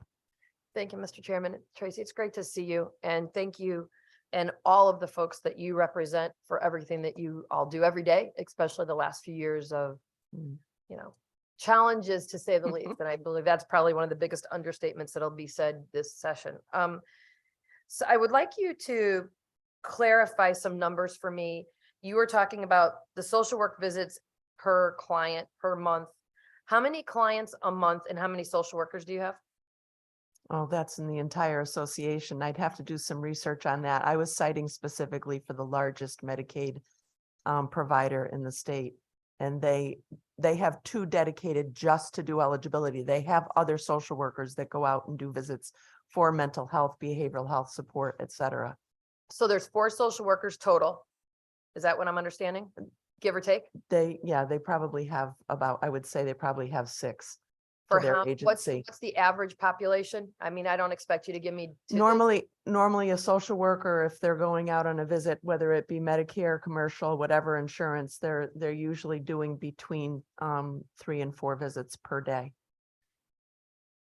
And the amount of clientele that those 6 social workers are responsible for in the thousands? It's I'm not asking for a yeah, specific I don't number. know that I could give you that. I can tell you that they've been forced to implement more of a telehealth process when they can't get out to the homes, which is not optimal at all because it does not build that trust relationship. So, are you asking specifically about Medicaid though? I mean, well, I'm hearing a bunch of different Yeah. I'm hearing a bunch of different cries for help. And I think that, not only do the behavioral health folks need more social workers, but our general population that just might be stuck at home, and they are the ones that are, responsible for doing their redetermination. I have done that process. That is horrible process. And I work here, and it's like you need 2 degrees just to understand the paperwork and making sure that you don't miss anything, and then hoping that the person on the other end doesn't lose anything. That's a whole nother conversation. And that the banks respond by giving you your statements when you need them. Right. And now the banks are charging for those statements, which becomes another issue. And then you have folks that can't download this. It's a whole host of things. But, what I'm looking at is a few things. We definitely need more social workers. I think the one thing that we've heard in every one of my committees is we don't have enough social workers across the gamut of our society, from schools to preschools to elder care, home care. And I could hear that you could use more of them. I'm trying to wrap my hands around the needs that we have, and not to say that your need is not worthy. I've been so supportive of you all. I'm trying to navigate what the dollars and cents looks like, and how do we get you there? Because at the end of the day, as I've said earlier on another topic, it's about making sure that folks do not suffer. We are better than that as a society, and you can't put a dollar on somebody's life and humanity. And so I'm trying to just look at the big picture and say, all right, we need this, what's the dollars look like? We need more social workers. We need to educate more social workers. And how do we get there? So, and support for social workers as well. I mean, there's a lot of discussion earlier on in the hearing about the community ombudsman for behavioral health providers. Is that an option? Would that be a little less expensive? Something that would be able to offload so that the social workers can really work at the top of their scope of practice, and maybe not have to do all the paperwork, but be the brains behind what needs to be collected and what needs to, what kind of counseling needs to be offered. I appreciate that. Thank you. And there's a whole lot of other questions that I could ask. It would just lead us into another big rabbit hole. So I want to thank you for everything that you do. Thank you so much. Thank you. Ms. No, we were gonna rule you out of order, Representative Cook. Representative Johnson. Thank you so much, Mr. Chair, and thank you so much for your work. I know all the great things that you're doing. I just wondered if it would be, and I don't know if this fits in with, how we can analyze the situation, but is there a way to compare and contrast the kind of social work service that you get if you're in a facility versus when you're outside in the community because of you have the distance to drive, you have all these other factors that really go into the things that people inside the facility don't have to deal with. And plus they have the support of people there 24/7. So if you want to do money follows the person accurately, is there a way to do some type of an analysis with that? And there may not be. So, but I just wondered if there had been that thought and if there was a way to address that, because there might be a way to just say, if we want to make sure we do money follows the person properly, we need to make sure we have the right social work services available for the people in the community. Yeah, I appreciate that question. It's really not apples to apples here. We're talking about bricks and mortar where there's one social worker per nursing home minimally. And that's for a set number of beds, a set number of residents. As opposed to home health, it's wide open. And yes, you're on the road and you could have 150 patients that you're working with. You could have the 3,800 that you're trying to deal with for the determination of eligibility.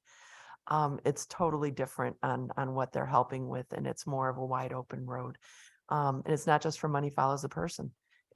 We have a lot of chronically very sick Medicaid patients who live in the community, and they may not have behavioral health issues. They may just be medically compromised, and we're helping them as well to be sure that they can stay in the community and get the services through CHCPE or other waivers. And also the money follows a person. So it's the entire rebalancing piece as well as our acute care Medicaid patients in the community. Thank you so much for that answer. Thank you, Mr. Chair. Thank you, Representative. Any other questions from Representative? Yes, Representative Cumming. Thank you, Tracy. Thanks for your support of our disabled and seniors at home. My mother really was able to use a visiting social worker, and it was really helpful because one of the situations was when she started to become more and more, immobile and not able to get out and not able to get in and out of cars and those sorts of things. She stopped seeing a therapist and stopped seeing a social worker. She was, on medications and needed that sort of, connection and that support. And by having the home visitors from the VNA in this instance come in, the social workers come in and see her once a week or once every, 2 weeks, whatever it was at the time, it really made a difference in her spirit and her coping skills on moving forward, living alone and all of those challenges that happen with that. So I do find value in supporting this bill and supporting the work that you're doing and to support the folks that are in the home. So thank you so much for sharing and coming here. Thank you. I think some of the first things that you said really resonated with me regarding her situation and the isolation, and the social worker can do so much more than just redetermination paperwork. They are very valuable in helping connect with appropriate community resources for equipment, for outreach, for transportation, all those pieces that they know what's going on in the community. Thank you. Thank you. Any other questions? I think we've exhausted the members of the committee. So thank you so much, Tracy. Thank you very much. And next up, we have Jordan Fairchild, followed by Naina Rana. Okay. Good afternoon, Senator Lesser, Representative Gilchrist, Senator Seminara, and Representative Case, and members of the Human Services Committee. My name is Jordan Fairchild. I'm the coordinator and community organizer for Keep the Promise Coalition, which is a grassroots group of Connecticut advocates with lived experience of mental health conditions, addiction, and co-occurring disabilities. I'm testifying in support of two bills, SB 82 and HB 5321. I'll start with 82. We all work with people with disabilities, whether we know it or not. There are people like Diane Smith, who testified earlier at this hearing and is a special education teacher, like Sandra, who you just heard from. There are people like my friend Karen, who works at an animal shelter, and people like Holly, our office administrator, who I could not do my job without. They make our state a better place, and Connecticut should return the favor. MedConnect gives many of them the freedom to work while maintaining the same critical coverage that Medicaid provides. This includes coverage for dental, vision, and hearing, and very, very importantly for people with disabilities, coverage for things like medical transportation and home health aides, which are not always covered by other plans. People shouldn't have to be saddled with additional costs for the services that they need just because they have a disability and have grown financially outside of the MedConnect income and asset limits. Therefore, removing the income and asset limits from this program would promote equity for people with disabilities. So KTP supports SB 82. I also just want to quickly note that MedConnect is half of the story when it comes to Connecticut healthcare programs for people with disabilities. The other half is Husky C. When people with disabilities become unable to work, which can often happen unexpectedly as the result of their disability, our current system forces them to dispose of their assets that they worked for just so they can qualify for Husky C. So we appreciate that there are parallel efforts by this committee to address the Husky C income and asset limits. As far as HB 5321, I don't have much to say that hasn't already been said, except that barriers to care are barriers to recovery.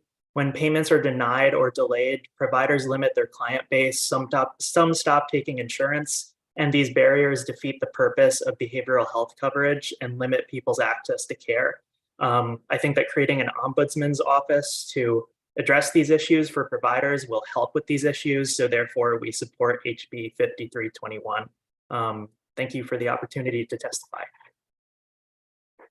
Thank you, Mr. Fairchild. Are there questions from members of the committee? If not, thank you so much. Really appreciate you weighing in, and we'll have that conversation on Husky C Day. Coming up to a hearing near you. Naina Rana, we're getting a little silly later in the afternoon. Naina Rana, followed by Anna Doragazi. Good afternoon, honorable representatives of the Human Services Committee. My name is Naina Rana, and I'm 32 years old, disabled with a neuromuscular disease. I utilize a ventilator and a wheelchair user. I was born in Brooklyn, Connecticut, and a resident of Branford, Connecticut, and the Nepalese community for the past 25 years, and a new employee at the Center for Disability Rights. I concur with what my colleagues from the center have already said and what Mr. Fairchild eloquently said as well. And I support all the bills, but here specifically to support Senate Bill number 82. I was on regular Medicaid for several years until I started working for a software company and transitioned over to Medicaid for the working disabled. I did my master's in social work, and I'm currently pursuing my clinical hours in order to become a licensed clinical social worker. Due to the asset limitations under the Medicaid for the working disabled, there are many things that I would like to pursue that I cannot. As someone that will be providing mental health services for the community, I can only see a limited amount of patients due to the restrictions under Medicaid for the working disabled. I can never own a business and continue to expand and serve the community because of the limitations under Medicaid for the working disabled. I am someone who works hard, just like everyone else, and has aspirations and dreams to be as independent as possible. As you know, one of Medicaid's goals is to allow its members independence and to be able to take care of themselves whenever possible. As someone who is a mental health therapist, I can understand the frustrations that my disabled brothers and sisters have in the fear of losing their coverage when they work so hard every day. That starts with expanding Medicaid coverage so that we don't have the fear of losing it when we're working just as hard every day like everyone else. Respectfully, the stress, anxiety, the depression takes a heavy toll on us.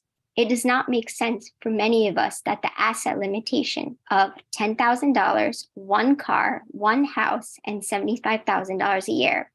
It may seem like $75,000 a year I can buy my own insurance, but I'd like to highlight, however, many insurance companies do not cover all the health needs and durable equipment that I need, which is why I have no other choice but to be on Medicaid for the working disabled. I urge you to look at the issue from the lens of someone with a disability. Think of a disabled person who works possibly every day a 9-to-5 job, working the same amount and sometimes more as their able-bodied colleague who does not have Medicaid. Their able-bodied colleague talks about saving up money to buy a home, go on vacation, open a business. Unfortunately, as a disabled person on Medicaid for the working disabled, we are not allowed to have those aspirational dreams. And honestly, let's take a step back. That's a terrible outlook to have. And for many people with disabilities, they then feel unmotivated to work. Again, I'm here to support Senate Bill number 82. Thank you.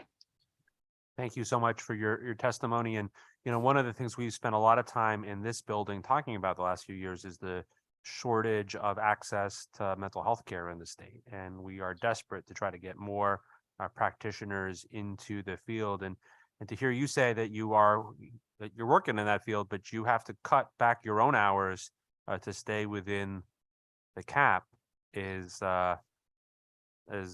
pretty dispiriting. It means you have more to offer and more to offer your clients, and yet we're preventing you from doing that. Just wanted, so we have an income test in there. The bill, as I understand it, would remove both the income and the asset test. Is there one that is more would be if we had to only do one? And I'm not saying that that's the case, but is there one that seems like the bigger issue for you? And can you also speak to I know you're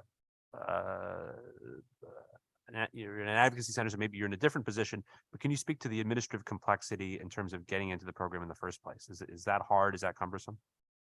Respectfully, I can't choose between one or the other in terms of asset limitations.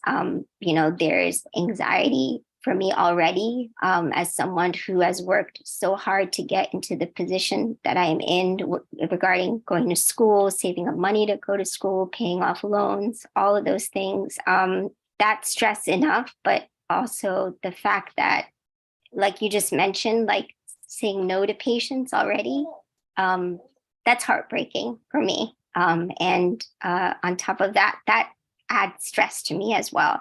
The question about, I think you said the administration of applying for it and everything.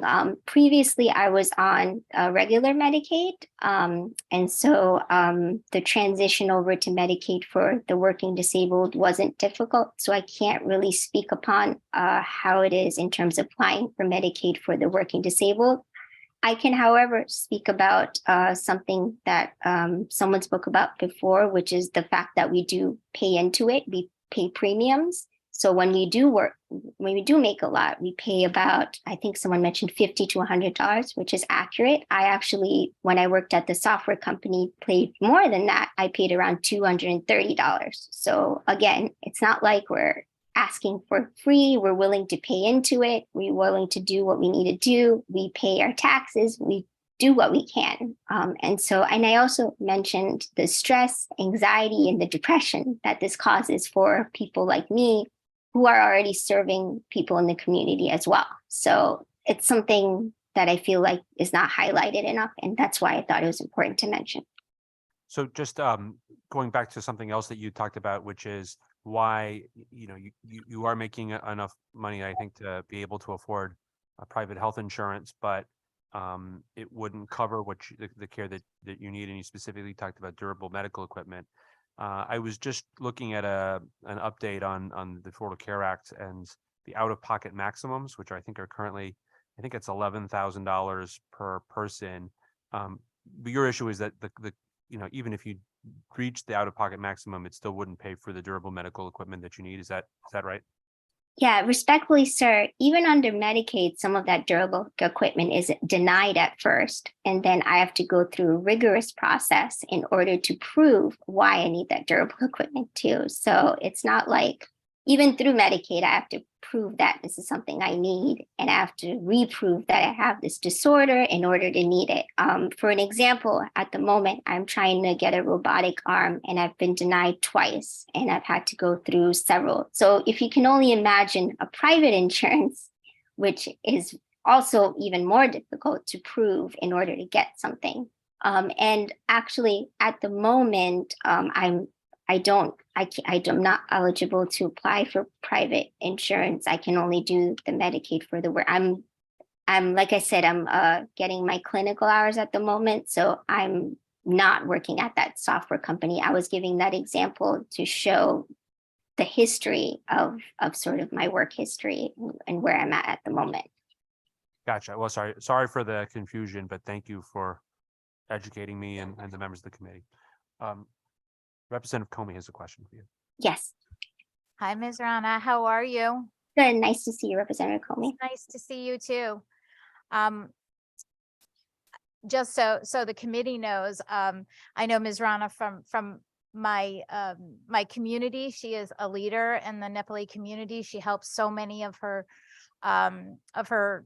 friends and family members, and I see her at our the big events that I get invited to, and she is always a leader that someone is running to get some support and get some advice. So I just wanted to say thank you for all you do, not only for in your professional way, but also for your community. I know how much they appreciate you. Thank you so much, ma'am. I appreciate that. And my question for you actually is, you mentioned anxiety and stress of the health of losing health insurance, whether for yourself or for other folks. And I think that, disability maybe is viewed in some ways as a dependency, right? A dependency on the system, rather than empowering sort of the economic viability and the workforce. And so I'm just wondering what your, is some of this preventable? Is this change, do you think would prevent, the anxiety, the depression for that currently exists in our current system, and would relieve it for those who are covered for this insurance, Medicaid?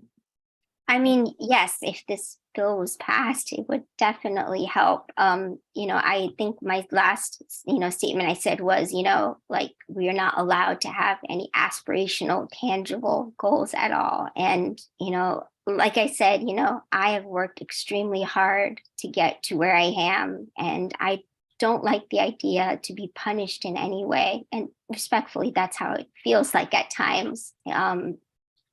Because of the asset limits and everything like that. In my head, I wanted to open a business. I wanted to, serve my community even more. I wanted to open a wellness center. That's my dream, to open a wellness center to serve my community even more. So especially, respectfully, with all the things that's come out of COVID, I have so many patients now with more anxiety, more depression, other things going on that I'm not able to serve. I'll give you an example. At the moment, I can only see 8 patients a week. I would like to see 20. I don't have that option. I can't help those people, and these are not just, people who are disabled, but, single moms, CEOs, there are a wide range of people that are asking me for their help. And I have a very, distinctive specialty because I worked at a software company. So I understand occupational wellness as well. And so I can't even serve that community, and so that's all of that, along with, managing my own care. On top of that, with the nurses, I have nurses that come every week that help me out, but all of that I have to manage. And then when those nurses call up, I don't have backup nursing. So that's the care. I have to be my own case manager on top of helping my own patients. But you know what? I don't mind. But the added stress of losing my insurance, respectfully, I do mind that. Thank you. Thank you so much. And thanks for coming here today. It was a really pleasant surprise to be able to see you in front of my committee. Thank you so much, Representative Comey. Appreciate it. Thank you so much for your advocacy and for answering so many of our questions, and I'm hopeful we can move this issue forward. Thank you so much. Next up, we have Anna Dorgazi, followed by Richard Famiglietti.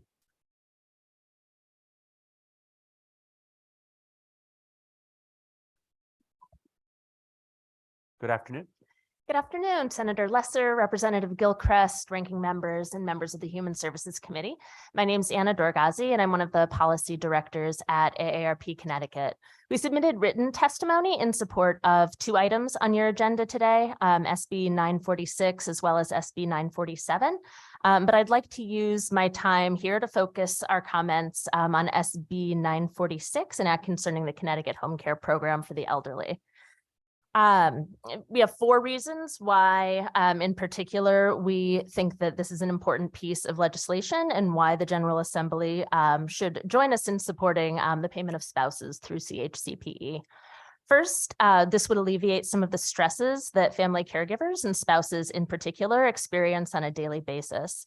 Family caregivers are providing increasingly complex care for increasingly long periods of time. And in some cases, the demands of family caregiving become so great that the time required for caregiving precludes caregivers' ability to maintain other employment. Without receiving monetary compensation for services provided, spouses and other family caregivers are able to engage in this work in a less sustainable way over the long term, and it puts care recipients at higher risk of institutionalization.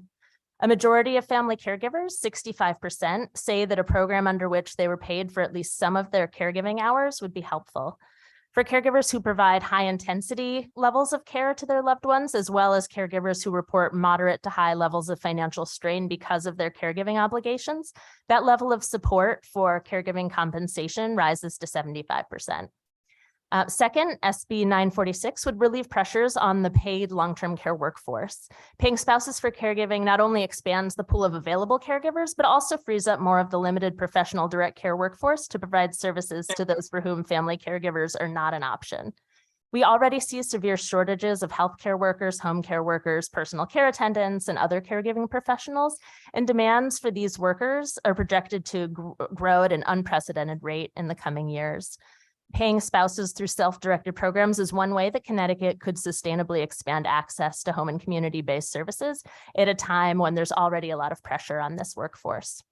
Third, this is a cost-effective option for providing care. Any state funding that would go to spouses through CHCPE is money that would otherwise go to paid caregiving professionals.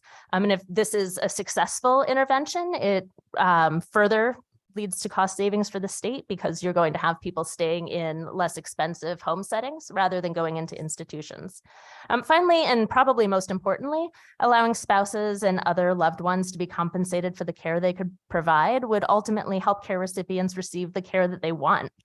Some of the care provided through CHCPE can be very intimate, things like bathing, dressing, toileting, and care recipients deserve to receive that care from someone that they trust. Maybe that person's not a family member, but if that person is a family member, care recipients should have that option.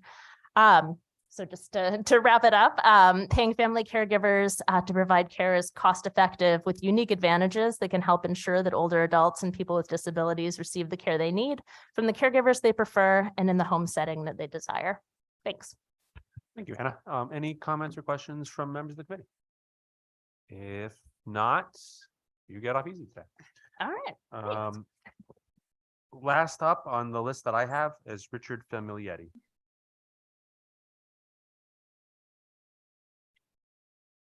Hello, everybody. Can you hear me? We can.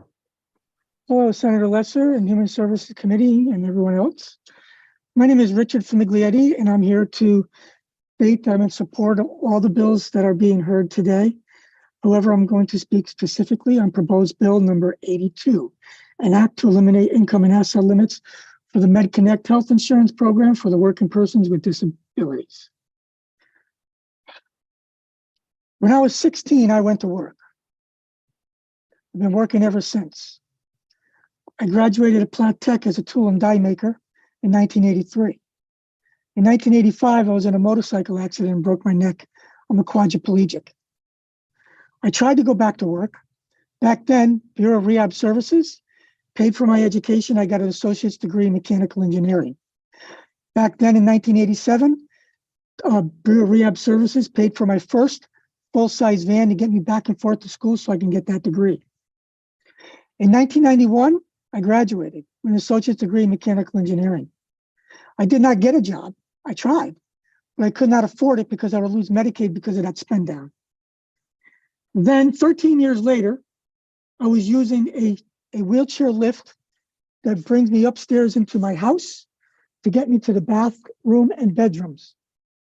A DSS worker, after 13 years, decided that I can no longer use that expense towards my spend down. With the assistance of New Haven Legal Assistance, yours truly, Sheldon Tobin, we had that determination reversed. I then was introduced to several advocacy groups who introduced the original Medicaid for Employee Disabled bill under the Rowland administration. That got passed. It only took us less than 2 years to do it. The only flaw in that bill is the income and asset limits. It's prevented me from moving forward. I live in my parents' house, which I bought from my parents. I cannot save up to put a new roof on it. I cannot save up for if I lose my job or become ill because of the $10,000 asset limit. My mortgage is a modest mortgage of just under $1,100 a month plus utilities. It's pretty sad that I cannot save for 6 months worth of mortgage in case I get sick, just like everybody else. It's also sad that in last August, I had an unfortunate accident with my van. And because it's so specialized and customized, I could not rent another one in the meantime while it was getting fixed. And I did not have the money for it as well, because I cannot save for a rainy day because of the low asset limit. It prevents me from taking advancements in my job, just as everybody else. I ask you this. Husky D has no asset limit, and that's for people who are not disabled but low income. Why do people with existing disabilities have asset limits? We are so disadvantaged. We're trying to go to work. I paid my taxes since I was 16. I'm continually paying taxes now as a person with a disability. I, as a Money Follows a Person transition coordinator supervisor, personally got over 200 people out of nursing homes, saving the state approximately $3,000 every month that they are out. I was a transition coordinator up until the pandemic. And then I switched jobs. I took a pay cut to switch jobs because it was too stressful to be a transition coordinator, as well as my health risk of going in and out of nursing homes. I am now facing my decline with my disability, and I'm going to have to either retire, which I do not think I'm going to make 67. So I'm going to go back on disability in a few years, which is even worse because of the $4,000 I do got saved, try to pay down my credit card debt when I come off the working persons with disabilities. I'm going to be on the non-working persons Husky C, and I'm going to be impoverished down to an income limit of less than $1,000, an asset limit of $1,600, which means I have to spend everything down that I worked so hard in the last 22 years, including no repairs to my house. I can't afford to fix the ramp in front of my house because that's $5 grand. I also lost $1,300 because my refrigerator died this summer. My van cost me, with all the deductibles, $2,000. I am broke. This program is a good program, but it needs to be modified after 23 years. And I challenge the commissioner of DSS to admit, she said it's not in the budget. That's why she's not supporting it. What is her belief? If it was in the budget, does she believe that this is a need and that the legislature needs to put it in the budget? And then maybe that will change her mind. Thank you. Thank you, Mr. Famiglietti. And yes, we saw DSS testify against a whole bunch of things that weren't in the budget, but part of what we do as a committee is we put things in, well, we can recommend things to the Appropriations Committee and they can put things in the budget. So that's what this public hearing is for, is to hear from you about the value of the Medicaid for the working disabled and hear about that. Now, Interrupt, but I would also like to add, and I may have it a little messed up. I saw on the news this morning, the governor is going to give a tax break to families with children under 50,000. You know, government's always helping the able-bodied workers. They give us very little for the disabled workers. I would like to see the governor or somebody to say, hey, let's do this for the people with disabilities to get them to do more work. It's pretty sad that anybody has to limit their work just to stay on a program to stay healthy. If I don't get these services, I can't even work. I pay income tax, I pay sales tax, I pay everything. Yeah, no, I hear you. And I think the other folks who are here hear you as well. And it seems a little odd that we would be telling people who want to work, who are able to work, that they can't work in order to continue to receive healthcare. Are there questions from members of the committee? Thank you, Mr. Chairman. Mr. Famiglietti, do you receive anything from Social Security at all to help with your disability? So I've exhausted my trial work periods the first few years that I was working. My SSDI was terminated roughly 2-3 years in 2003, roughly. My Medicare ran out after that. So now I'm completely Social Security free. I earn a salary, a full-time salary. So no, and it is very difficult. It's not difficult to get on the MedConnect. It is difficult to get on Husky C period with that 5-year look back. You need that first. So for me, I was already on Husky C. So to get on the MedConnect was simple. It's just show DSS, I got 4 pay stubs and they just switched me over. I'm concerned about what's going to happen when I go back on the other Husky C. Thank you, Mr. Chairman. Thank you. Thank you, Representative Pizzuto. Any other questions or comments from members of the committee? If not, thank you for your testimony and thanks for sticking through it. You're welcome. Thank you. And for your advocacy. That concludes the list of people I have signed up to testify. Madam Clerk, is there anybody else that we have on the list? No, that is all. If that's the case, then I would like to adjourn this public hearing of the Human Services Committee. Thank you very much.